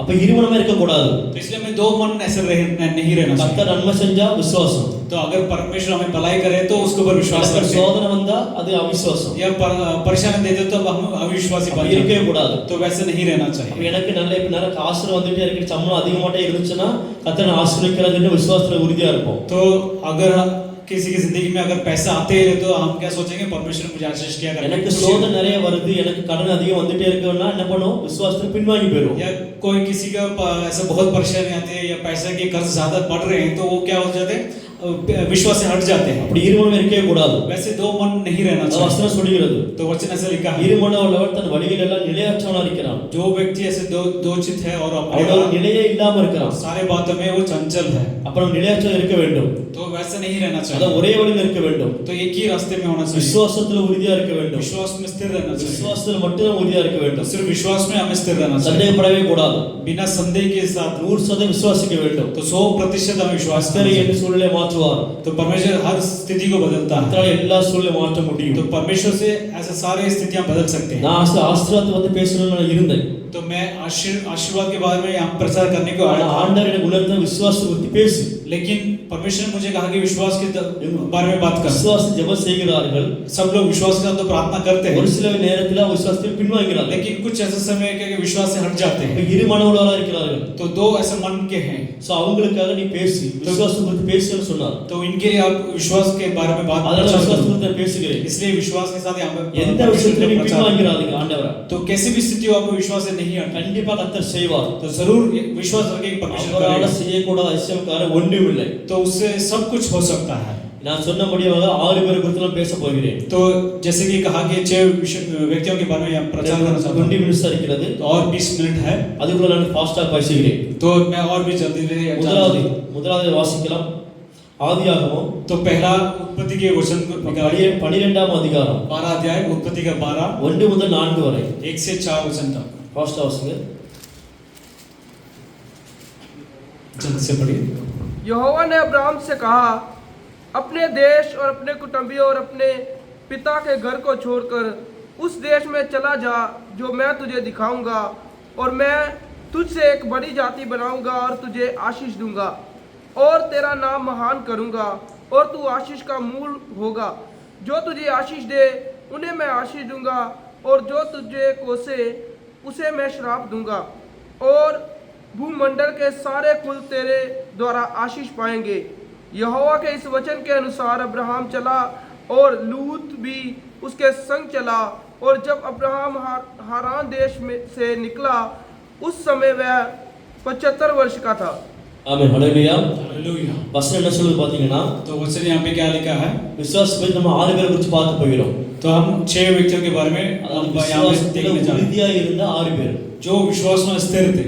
நிறைய பேர் இருக்கிறார்கள். तो अनेक लोग तो हैं विश्वास நம்ம में, 6 பேர் மட்டும் தான் பார்க்க போறோம். लेकिन सिर्फ 6 व्यक्तियों के बारे में हम देखेंगे। முதலாவது விசுவாச தந்தை ஆபிரகாம் குறித்து பார்க்க तो போகிறோம். पहला क्या है कि विश्वास के जो पिता है अब्राहम के बारे में, ஆபிரகாமுக்கு जो अब्राहम को 75 வயசு இருக்கும் பொழுது 75 वर्ष का जब था, கர்த்தர் ஆபிரகாமுக்கு சொல்கிறார், तो परमेश्वर अब्राहम से कहता है, உன் தேசத்தையும் உன் இனத்தையும் உன் தகப்பனை வீட்டையும் விட்டு நான் காமிக்கும் தேசத்துக்கு போ. तो परमेश्वर ऐसे कहता है कि मैं तुझ जिस देश को दिखाता हूँ उस देश को तुम अपने परिवार को, अपने जाति जन को छोड़ के निकल।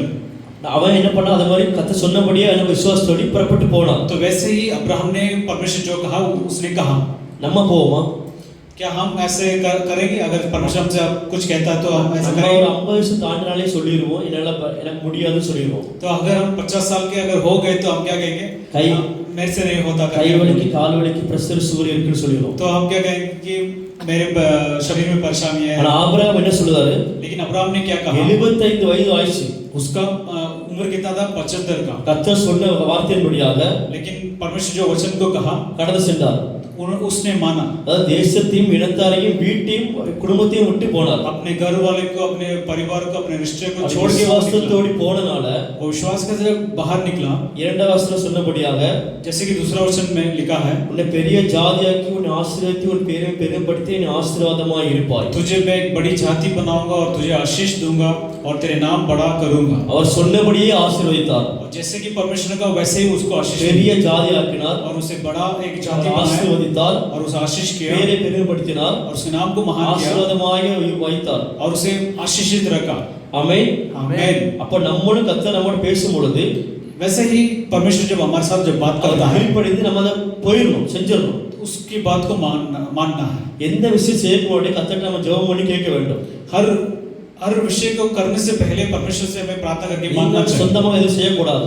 तो बिना परमेश्वर कहे हमें कुछ नहीं करना चाहिए। சொந்தமா முயற்சி எடுத்தா அது ஃபெயில் ஆகும். अगर परमेश्वर जो नहीं करने को कहता लेकिन हम उसको करेंगे तो क्या होगा, जरूर எதை failure नहीं होगा। செய்வதற்கு முன்பாக ஒரு ஜெபம் செய்து ஆண்டவரை கேட்கும் பொழுது जो भी विषय हम करते हैं उससे पहले परमेश्वर से प्रार्थना करके ஆண்டவர் करना चाहिए। காமிச்சு தருவார் உங்களுக்கு. तो परमेश्वर हमें दिखाएगा क्या करना है। நான் செவித்து எதை குறித்து பேசணும்னு நான் கர்த்தர்ட்ட கேட்டேன். वैसे ही मैंने परमेश्वर से मांगा कि किस विषय पर प्रचार करूं। ஆசீர்வாதமா விசுவாசமா? तो पहले विश्वास है या आशीर्वाद, इस विषय में விசுவாசம் குறித்து பேச ஆட்டோமேட்டிக்கா ஆசீர்வாதம் வந்துரும் சொன்னாரு. तो परमेश्वर ने कहा कि पहले विश्वास के बारे में प्रचार कर, ऑटोमेटिक क्या हो जाएगा, விசுவாசம் आशीर्वाद आ உறுதியா जाएगा। இருக்கும், ஆசீர்வாதம் ஆட்டோமேட்டிக்கா வரும்.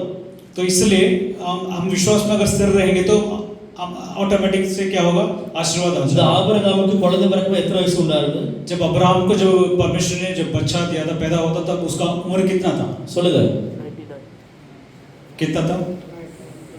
99 100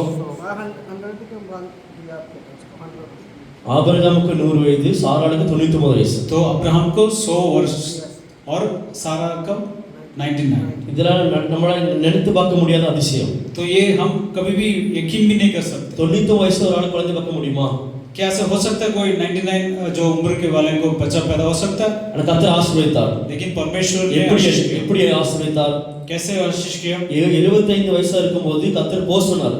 तो जब उसका 75 साल जब था, अब्राहम को परमेश्वर ने कहा कि उसके देश को निकल के चल। என்னோட பணிக்காக எல்லாத்தையும் விட்டு நீ போன்னு சொன்னாரு. तो परमेश्वर ने कहा कि मेरे काम के लिए तू सारे अपने लोगों को छोड़ के அப்ப निकल। அந்த வயசுல அவர் போனார் கர்த்தருடைய வார்த்தை கேட்டு. तो उस उम्र में अब्राहम ने परमेश्वर बात को मान के निकला। கர்த்தருடைய வார்த்தையை முழு விசுவாசமா விசுவாசித்து போனாரு. तो परमेश्वर वचन को उसने विश्वास किया और निकला। அதனால தான் முதிர்ந்த வயதில் அவங்க குழந்தை பாக்கியத்தை பெற்றார்கள். तो इसलिए वो ज्यादा उम्र होने पर भी उसने उसको परमेश्वर ने बचा दिया। ஆமென். हालेलुया।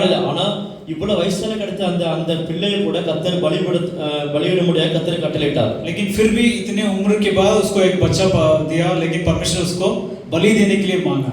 நம்மள என்ன பண்ணுவோம்? लेकिन अगर हम होते तो क्या இவ்வளவு करते? வருஷம் கழிச்சு இவ்வளவு வயசுல நமக்கு ஒரு குழந்தை பாக்கியம் கிடைச்சு ஒரே ஒரு பையன். तो हम क्या सोचेंगे इतने साल के बाद हमें एक बच्चा हुआ है, एक ही बच्चा हुआ है। கர்த்தர் எனக்கு பலியிடுன்னு நம்ம பலியிடுவோமா? लेकिन अगर परमेश्वर कहा तो बलि चढ़ाने के लिए हम लोग करेंगे क्या? ஆனா ஆபிரகாம் என்ன செய்தார் தெரியுமா? लेकिन अब्राहम ने क्या किया? அந்த பையனை கொண்டு அவர் பலியிட கொண்டு போனார். उस बच्चे को लेके उसने बलि देने के लिए लेके गए।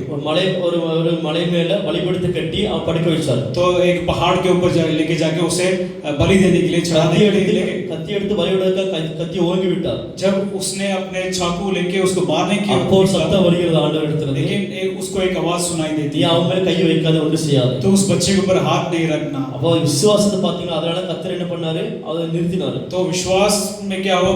इसके विश्वास की वजह से परमेश्वर ने उसको रोका। அப்ப கர்த்தர் ஆபிரகாமுக்கு ஆசீர்வாத தந்தையாக எதுக்கு இருக்கிறாருன்னா, तो इसलिए परमेश्वर ने अब्राहम को इसलिए आशीष किया। எந்த காரியத்திலேயும் கர்த்தர் அவனுக்கு கர்த்தருக்கு பின்வாங்கவில்லை. तो कैसे भी स्थिति हो अब्राहम पीछे नहीं हटा विश्वास में। அதான் ஆபிரகாம் விசுவாச தந்தையா இருக்கிறார். तो इसलिए वो विश्वास का एक पिता है करके वचन हम पढ़ते हैं। ஆபிரகாம் ஆசீர்வாதத்தை போல நம்மளை ஆசீர்வாதத்தை வளவரா இருக்கிறார். तो जैसे अब्राहम को आशीष किया वैसे परमेश्वर हमें भी आशीष செய்ய வேண்டிய ஆபிரகாம் போல விசுவாசமா இருக்க வேண்டும். तो सिर्फ हमें क्या करना है? विश्वास करना चाहिए। ஆமென். आमीन। ஹalleluya. हालेलुया। ஹalleluya. हालेलुया। அடுத்த ஆளை குறித்து பார்க்க போகிறோம். तो अगला व्यक्ति के बारे में देखेंगे। மார்க் 5ஆம் அதிகாரம் 25. मार्कुस का 5वां अध्याय और उसमें 25वां वचन।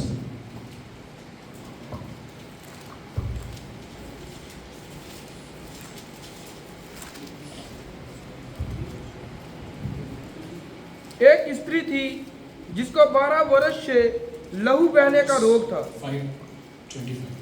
மார்க் 5:25, 26, 27.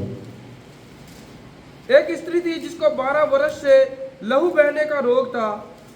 उसने बहुत वैद्यों से बड़ा दुख उठाया और अपना सब माल व्यय करने पर भी उसे कुछ लाभ ना हुआ था, परंतु और भी रोगी हो गई थी।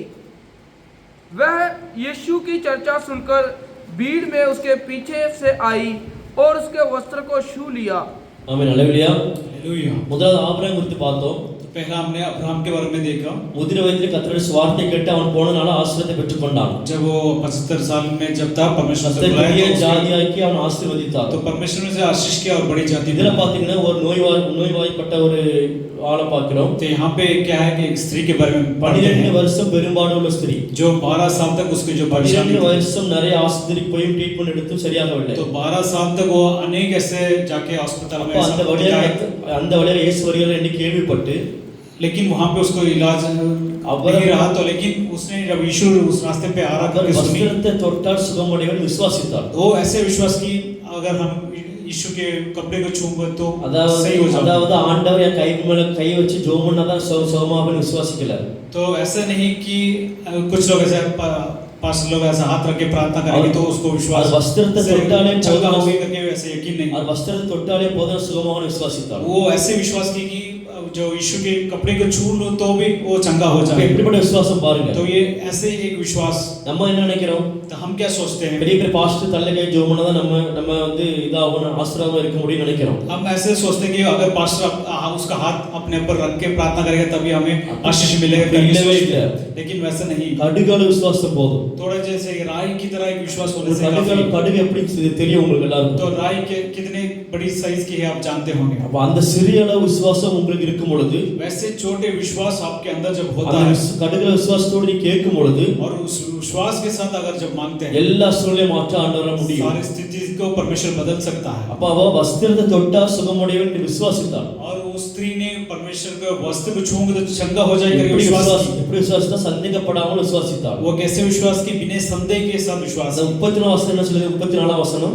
और 34 वचन ऐसा लिखा है அவர் அவளை பார்த்து மகளே உன் விசுவாசம் உன்னை ரட்சித்தது நீ சமாதானத்தோட போய் உன் வேதனை நீங்கி சுகமாயிரு என்றார் तो परमेश्वर से कहा मैं स्त्री तेरे विश्वास ने तुझे चंगा किया बिना संदेह के साथ तू जा। அப்ப என்ன சொல்றாரு உன் விசுவாசம் உன்னை ரட்சித்தது तो विश्वास ने उसको बचाया। அப்ப ஆண்டவருக்கு தெரியாது யார் தொட்டாங்கன்னு தெரியாது तो परमेश्वर खुद नहीं जानता कि किसने परमेश्वर यीशु को छुआ। ஆண்டவர் அவருக்கு அவங்களுக்கு ஜெப சேவை இல்ல ஆண்டவர் அவருக்கு ஜெபம் பண்ணல तो लेकिन यीशु ने उस स्त्री के लिए प्रार्थना तो नहीं किया। ஆண்டவருக்கு தெரியாது இப்படி பலவீனமா பலவீனமா இருக்க ஒரு ஆள் இருக்கான்னு தெரியாது और यीशु नहीं जानता कि वो स्त्री को ऐसे परेशानी है। ஜனக்கூட்டத்துல ஒரு ஆள் ட்ரெஸ் தொட்டாங்க மட்டும் தான் ஆண்டவருக்கு தெரியும்। तो भीड़ में क्या हुआ किसी ने उसको वस्त्र को छुआ। அப்ப பாருங்க அப்ப அவ விசுவாசத்தோடி அப்படி தொட்டனால சுகப்பட்டாள்। तो वो स्त्री विश्वास के साथ उस यीशु के कपड़े को छूने से उसे அதான் चंगा கர்த்தர் சொல்றாரு உன் விசுவாசம் ரட்சித்தது நீ சமாதானத்தோட போ। तो इसलिए यीशु कहता है कि तेरे विश्वास ने तुझे बचाया है तो खुशी के साथ जा। அப்ப அந்த விசுவாசம் நமக்கு வேண்டும்। तो वैसा विश्वास हमें जरूरी है। ஹalleluya हालेलुया। அடுத்தால பார்க்க போகிறோம்। तो तीसरा व्यक्ति के बारे में देखेंगे தானியேல் 3ஆம் அதிகாரம் दानियेल का तीसरा अध्याय 17ஆம் वचனம் और 17वां वचन। दानियेल तीसरा अध्याय 17वां वचन। हमारा परमेश्वर जिसकी हम उपासना करते हैं वह हमको उस धकधकते हुए भट्टे की आग से बचाने की शक्ति रखता है वरन हे राजा वह हमें तेरे हाथ से भी छुड़ा सकता है। ஹalleluya हालेलुया। இது தானியேல் பாத்தீங்கன்னா நேபுகாத்நேச்சர் ஒரு ராஜா இருந்தாரு। तो यहाँ पे नेबुकद राजा के बारे में हम देखते हैं पढ़ते हैं।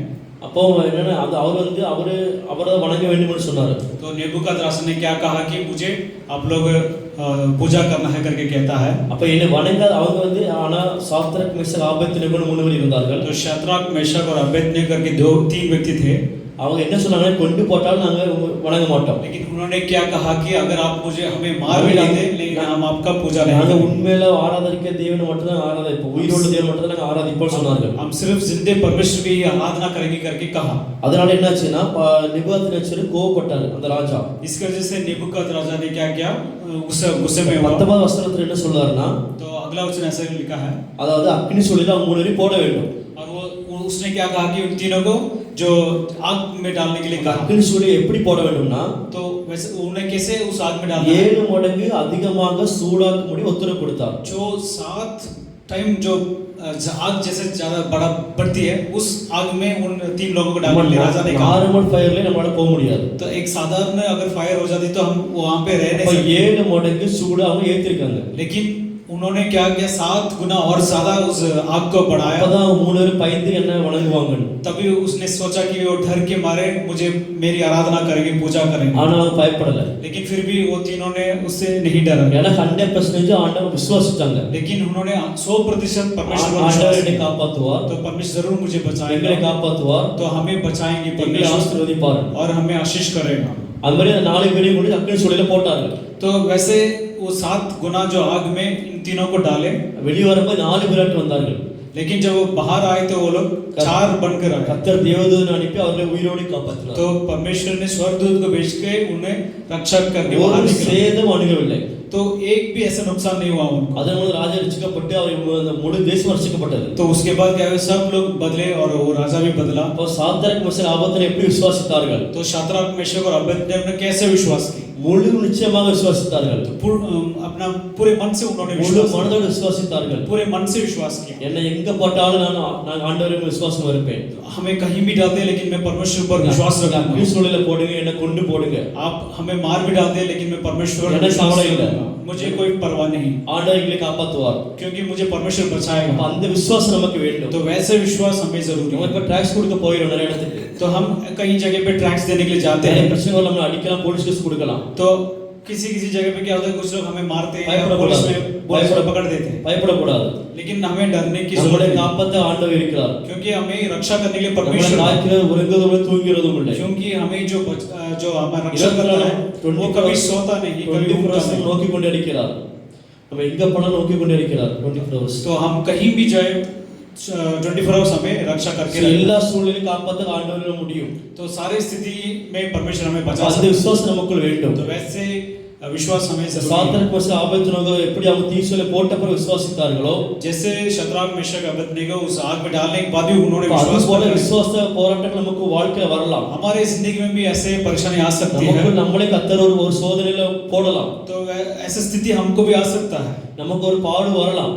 तो ऐसे परेशानी आ நமக்கு सकती ஒரு है கஷ்டம் வரலாம். या दुख आ सकता है। அப்ப அவர் விசுவாசத்துல எப்படி உறுதியா இருந்தார்களோ जैसे वो लोग विश्वास में स्थिर थे, அப்படியே உறுதியா இருக்கும் பொழுது वैसे अगर हम स्थिर रहेंगे கர்த்தர் ஆசீர்வதிப்பார். तो परमेश्वर में आशीष இந்த करेगा। ராஜா 7 மடங்கு அதிக சூடாக்கினார். जैसे कि वो आग को 7 गुना ज्यादा बढ़ाया, அதே மாதிரி குடும்பத்துல நீங்க வேலை செய்யற இடத்துல 7 மடங்கு உங்களுக்கு விதமா எழும்பலாம். तो वैसे ही आपके परिवार में या आपके काम की जगह में ऐसे 7 गुना ऐसे परेशानियां हो सकता है। அவர்கள் 7 மடங்கு எழும்பட்டு 10 மடங்கு எழும்பட்டு तो जितने भी गुना ज्यादा बढ़ती जाए, கர்த்தர் நம்மளை ஒன்று சேதம் அணுகாக்கு பாதுகாப்பார். लेकिन परमेश्वर हमें इससे बचाएगा, कुछ हानि ना पहुंचाए। ஹalleluya. हालेलुया। விசுவாசிக்கு ஹalleluya சொல்லுங்க. जो विश्वास करते हैं हालेलुया बोलिए। ஹalleluya. हालेलुया। தானியேல் 6ஆம் அதிகாரம் படிங்க. 6ஆம் அதிகாரம் दानियेल 6 अध्याय को निकालेंगे, 10 वचனம் வாசிங்க. 10 वचனம் 10 वचन को पढ़ेंगे। जब दानियल को मालूम हुआ कि उस पत्र पर हस्ताक्षर किया गया है, तब वह अपने घर में गया, जिसकी उपरोठी कोठरी की खिड़कियां यरूशलेम की ओर खुली रहती थी, और उस अपनी रीति के अनुसार जैसे वह दिन में 3 बार अपने परमेश्वर के सामने घुटने टेककर प्रार्थना और धन्यवाद करता था, वैसे ही तब भी करता रहा। ஹalleluya. हालेलुया। தானியேல் பாத்தீங்கன்னா 3 வேளையும் தேவனுக்கு முன்பாக முழங்கால் படியிட்டு ஜெபம் பண்ணி ஸ்தோத்திர செய்கிற ஆளா இருந்தார். तो दानियेल के विषय में हम जानते हैं कि वो क्या 3 टाइम वो क्या करता, ஆனா प्रार्थना करता, बैठता, அங்கே இருந்த और மனிதர்கள் அங்க அந்த மனிதர்களுக்கு பிடிக்கவில்லை. लेकिन ये क्या हुआ, दूसरे लोगों को पसंद नहीं आया। இவனை எப்படியாவது மாற்ற வேண்டும் என்று நினைத்தார்கள். तो वो लोग सोचे कि इस दानियेल को किसी भी तरह से बदलना அப்ப है। ராஜாட்ட சொல்லி தானியேலை எப்படியாவது கொண்டு போட வேண்டும் நினைத்தார்கள். तो राजा के साथ बता के दानियेल को मार डालने के लिए सोचे। அப்ப தானியேல் சிங்கக்கோவில போட்டார்கள். तो इसलिए दानियेल को जो शेर के गुफा में डाला। அப்ப ராஜா கிண்டல் பண்றாரு அவரை தானியேலை. तो राजा क्या करता है, दानियेल का मजाक बहुत நீ இடைவிடாமல் ஆராதிக்கிற தேவன் உன்னை தப்புவிப்பார் என்று. तो वो क्या कहता है कि जिस परमेश्वर को आराधना करता है तुझे वो छुड़ाएगा। ஆனா என்ன நடந்தது? वहां पे क्या हुआ, 23 வசனம் என்ன சொல்கிறது? और 23 वचन क्या कहती है, தன் பேரில் விசுவாசித்தபடியால் அவன் ஒரு சேதமும் காணப்படவில்லை. और கர்த்தரை விசுவாசித்தபடியால் ஒரு சேதமும் காணப்படவில்லை. तो लेकिन वो दानियेल परमेश्वर विश्वास होने की वजह से उसे कोई हानि नहीं हुआ। அப்ப பாருங்க, இப்ப தானியேல் சிங்கக்கோவில போட்ட கூட ஒரு சேதமும் ஆகவில்லை. तो दानियेल को जो शेर की जो गुफा में डालने के बाद भी क्या हुआ, उसको कुछ नुकसान नहीं हुआ। அப்ப அவருக்கு பயமே இல்ல. इसका अर्थ क्या है कि दानियेल को कोई डर ही नहीं, ஒரு சிங்கம் 2 சிங்கம் இல்ல, 1 या 2 शेर नहीं थी, சிங்க கெபிலத்துக்கு போடுறாங்க. सिंह की गुफा में डाले थे। அவருக்கு ஒரு நம்பிக்கை இருக்கு. तो वो उसको परमेश्वर पर நான் विश्वास है, ஆராதிக்கிற தேவன் உண்மையுள்ளவர். जिसका जो आराधना करता है वो जिंदा அவர் परमेश्वर, உயிருள்ள தேவன். और वो जिंदा परमेश्वर। நான் எங்க ஜெபம் செய்தாலும் என்ன காப்பாத்துவார்.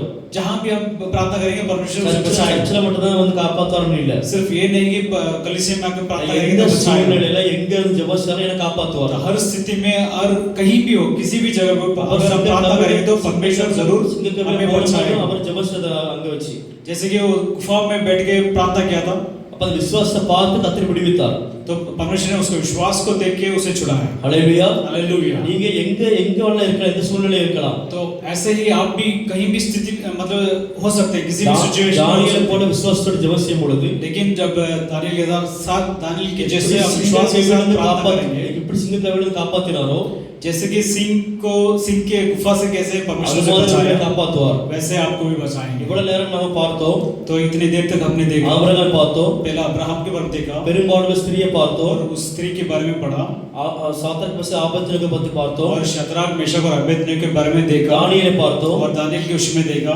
அப்ப யோபு பத்தி பார்க்க போகிறோம். अब आखिरी अय्यूब के बारे में देखेंगे। பாஸ்டர் அடிக்கல யோபு 1ஆம் அதிகாரம் पहला अध्याय अय्यूब 8 வசனம். और 8वां वचन।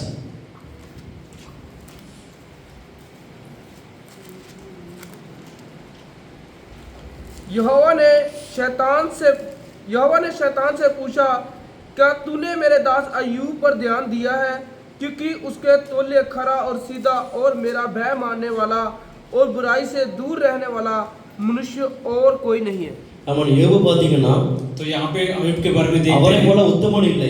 उसके जैसा कोई ऐसे third one व्यक्ति नहीं அவரை போல था சன்மார்க்கனும் இல்லை. और उसके जैसे அவரை மாதிரி கர்த்தருக்கு பயந்து ஜெபம் பண்றவன் யாரும் இல்ல. और उसके जैसे परमेश्वर पर भय रख के प्रार्थना करने वाला ऐसे कोई नहीं. கர்த்தரே சாட்சி கொடுத்தார் அவரை பத்தி. तो परमेश्वर खुद उसके बारे में गवाही देता ஆனா அவருக்கு என்ன பண்ணாரு, சோதனை வந்தது. लेकिन उसको क्या हुआ, एक ऐसे परीक्षा आई. இப்படி இவ்வளவு உத்தமனா இருக்க அவருக்கு சோதனை வந்தது. तो इतना ऐसे अच्छे नेक इंसान को एक அவருக்கு परेशानी आई. எல்லாத்தையும் இழந்தார். तो उसने सब कुछ खो चुका.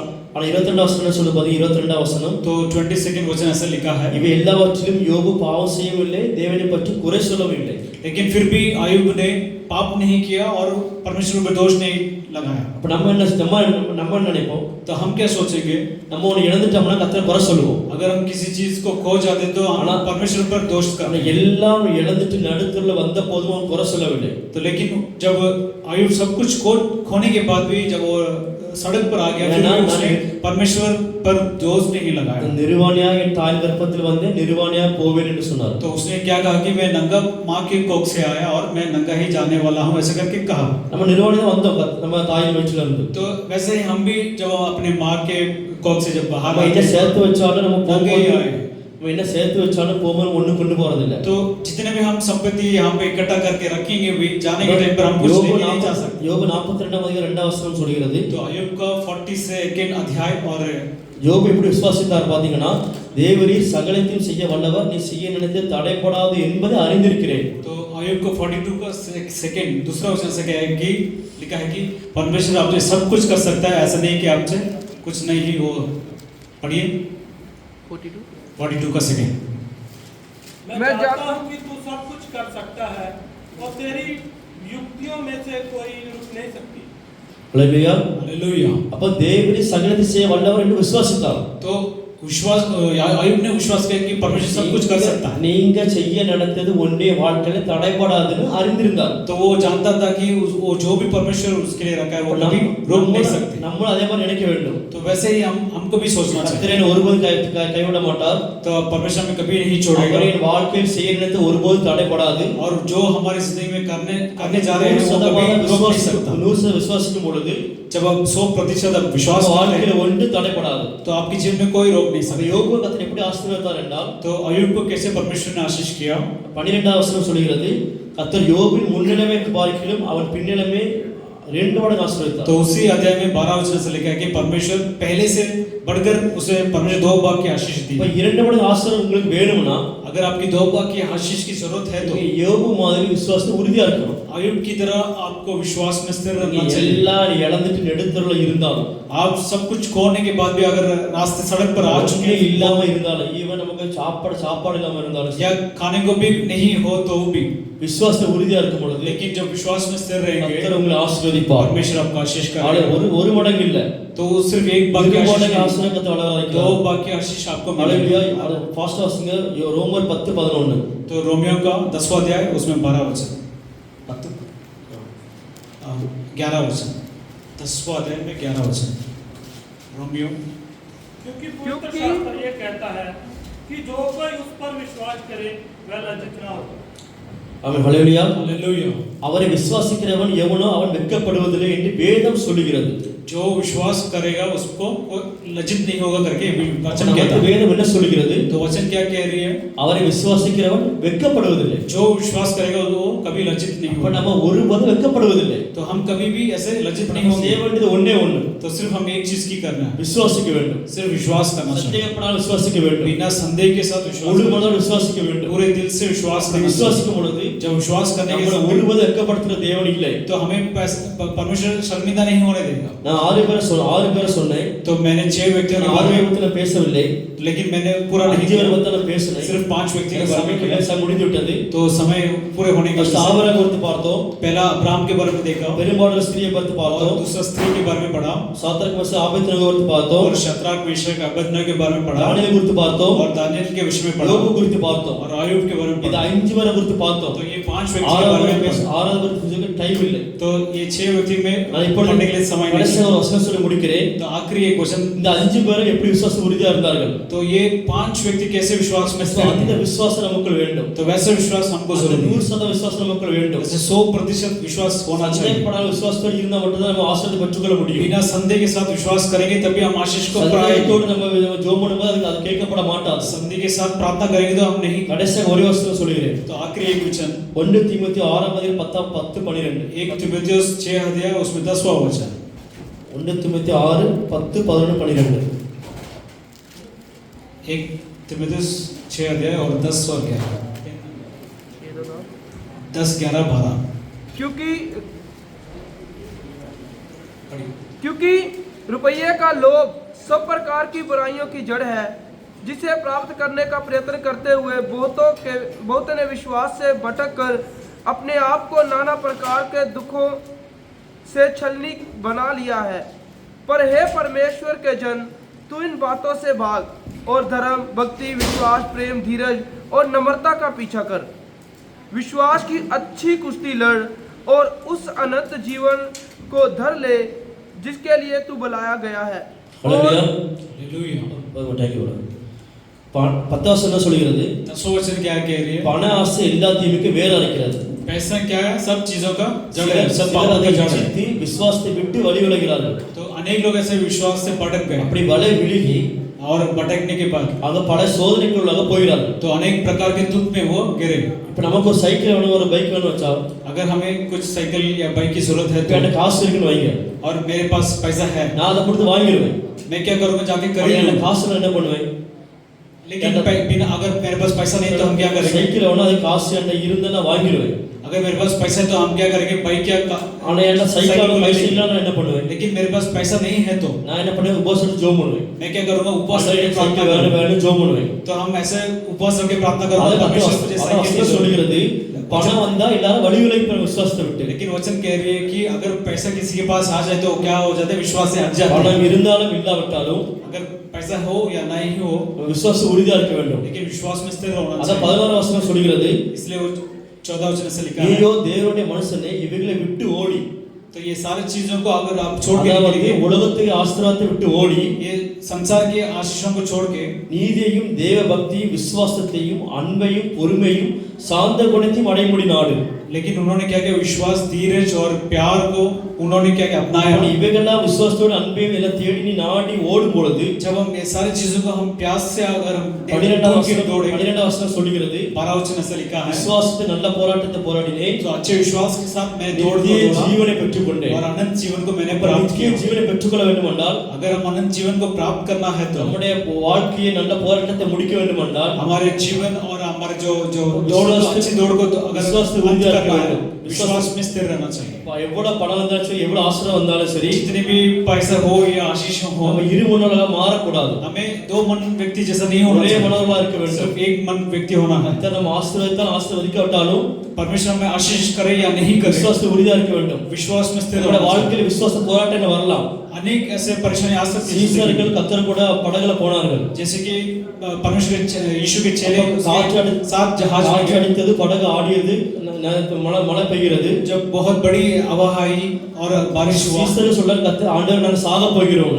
तो चेलों ने कहा कि परमेश्वर हम मरने वाले இப்ப हैं. ஆண்டவருக்கு தெரியும், கடல் கப்பல் ஆடுறது எல்லாமே ஆண்டவருக்கு தெரியும். ஆனாலும் அவர் அமைதியா இருந்தார். तो यीशु जो जानता है कि कपल हिल रहा है लेकिन फिर भी शांत था. எதுக்கு அமைதியா இருந்தாருன்னா, इसलिए शांत था அவர் விசுவாசத்தை பரிச்சு பார்த்தாரு. क्योंकि वो परमेश्वर उनका विश्वास को देख रहे அவங்க என்ன थे. சொன்னாங்க, நாங்க சாக போகிறோம். तो लेकिन उन्होंने क्या कहा कि मैं मरने वाले கர்த்தருக்குள்ளே हैं. இருந்து எல்லா ஆசீர்வாதத்தையும் அற்புதத்தையும் பார்த்தவர்கள் तो इन्होंने यीशु के साथ थे और अनेक ऐसे अद्भुत काम को देखने वाले. சடனா போட் அசைஞ்ச உடனே என்ன பண்ணாங்க? விசுவாசத்தை விட்டாங்க. लेकिन थोड़ी सी नाव हिलने लगी तो वो लोग அதே डर गए. மாதிரி உங்க வாழ்க்கையில் நிறைய கஷ்டம் வரும்போது நீங்க ஒரு காலம் விட்டு விடாதீர்கள். तो वैसे ही आपके जीवन में ऐसे विश्वास अनेक और- तरह की परेशानी आ விசுவாச सकती है. போராட்டங்கள் நிறைய வரலாம். तो ऐसे विश्वास में ஒரு ऐसे நாள் ஆண்டரை விட்டுறாதுங்க. परेशानी आ सकती है அதே लेकिन மாதிரி परमेश्वर को नहीं छोड़ेगा. பேதுரு நடந்து வரும்பொழுது, கடல் நடந்து வரும்பொழுது, तो वैसे ही पतरस जब पानी में जब चल के நடந்து आया வரும்பொழுது என்ன பண்ண, கர்த்தர் விசுவாசத்தோடு நடந்து வான்னு சொன்னாரு. तो लेकिन यीशु ने कहा कि विश्वास के साथ चल. அவன் நடந்து வந்தான். और पतरस भी चल பாதி गया, வந்தவன் என்ன பண்ணிட்டான், அவன் என்ன பண்ணான், அவிசுவாசத்துல விழுந்துட்டான். लेकिन आधे दूर आने के बाद उसको ऐसे विश्वास में वो गिर गया।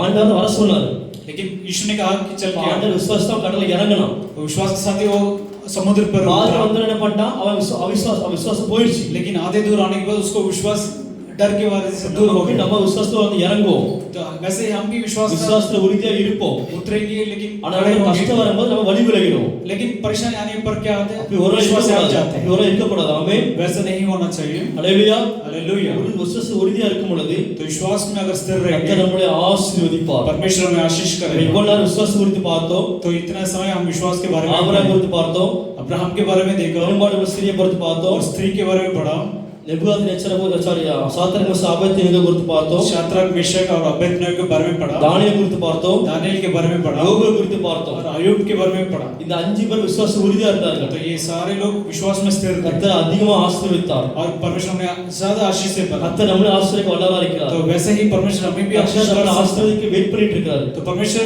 ऐसे इंतजार में कि हम நம்ம செய்ய வேண்டிய விசுவாசத்துல உறுதியா இருக்க तो வேண்டும். लेकिन हमें विश्वास पे स्थिर होना எல்லாரும் चाहिए। எழும்பி நிற்போம். हम सब खड़े हो உங்களுக்கு जाएंगे, ஜெபம் செய்ய போகிறேன். आपके लिए प्रार्थना करने விசுவாச वाले हैं। உறுதியா கேளுங்க. विश्वास से हम मांगेंगे, விசுவாச உறுதியா கேட்கும் பொழுது विश्वास में जो भी हम அதை मांगेंगे பெற்றுக்கொள்வீர்கள். आप जरूर उसे प्राप्त करेंगे। ஹalleluya. हालेलुया। விசுவாசத்துல எல்லாரும் கைகளை உயர்த்தி எல்லாரும் வாய்களை திறந்து जो लोग विश्वास करते हैं अपने हाथों को उठाएं, ஹalleluya. எல்லாரும் வாய்களை खोलें। திறந்து வாய்களை திறந்து अपने உன் வாயை விரிவாக்குகிறாத நிரப்பை என்று சொன்ன வசனத்தின்படியாக वचन के अनुसार अगर आप मुंह को खोलेंगे तो परमेश्वर से தேவன் भरेगा। வாயை விரிவா திறக்கும் பொழுது जब हम अपने मुंह को खोलेंगे கர்த்தர் உங்களை ஆசீர்வதிக்க வல்லவரா இருக்கிறார். परमेश्वर आपको आशीष कर உங்களை सकता है। நிரப்ப வல்லவரா இருக்கிறார். परमेश्वर आपको भरना चाहता உனக்கு है। ஆசீர்வாதம் வேண்டும் என்றால் अगर आपको आशीष की உன் जरूरत வாயை है, விரிவா திற, अपने मुंह को खोलिए, விசுவாசத்தோடு கேள், विश्वास के साथ मांगिए, விசுவாசத்தோடு கேட்கும் பெற்றுக்கொள்வாய். विश्वास के साथ எல்லாரும் வாயை मांगिए। திறந்து கேளுங்க. ஹalleluya ஹalleluya ஹalleluya ஹalleluya. எல்லாரும் கேளுங்க. கேளுங்க கேளுங்க கேளுங்க. ஹalleluya. எந்த விஷயமா இருந்தாலும் கேளுங்க. நோய் இருக்கலாம், आपको मांगिए, கடன் பிரச்சனையில் இருக்கலாம், आपकी जब पैसों की என்ன कमी हो இருந்தாலும் सकता है, கர்த்தர்ட்ட சொல்லுங்க. आप परमेश्वर से मांगिए। விசுவாசத்தோடு கேட்கும் பொழுது विश्वास के साथ கர்த்தர் இப்பொழுது செய்ய வல்லவரா இருக்கிறார். परमेश्वर आपको ஹalleluya. எல்லாரும் கைகளை உயர்த்தி சொல்லுவோமா? अपने हाथों को उठा के मांगेंगे। ஹalleluya ஹோசன்னா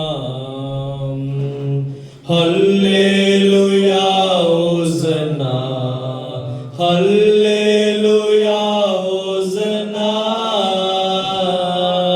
ஹalleluya ஹோசன்னா ஹalleluya ஹோசன்னா. सब बोलेंगे ஹalleluya ஹோசன்னா ஹalleluya ஹோசன்னா ஹalleluya ஹோசன்னா. स्वर्गीय पिता धन्यवाद करते परमेश्वर, आज के दिन के लिए मैं धन्यवाद देता हूँ परमेश्वर। परमेश्वर आज हम जैसे वचन को हमने पढ़ा परमेश्वर, हमें विश्वास में स्थिर रहने के लिए हमें काबिल कीजिए।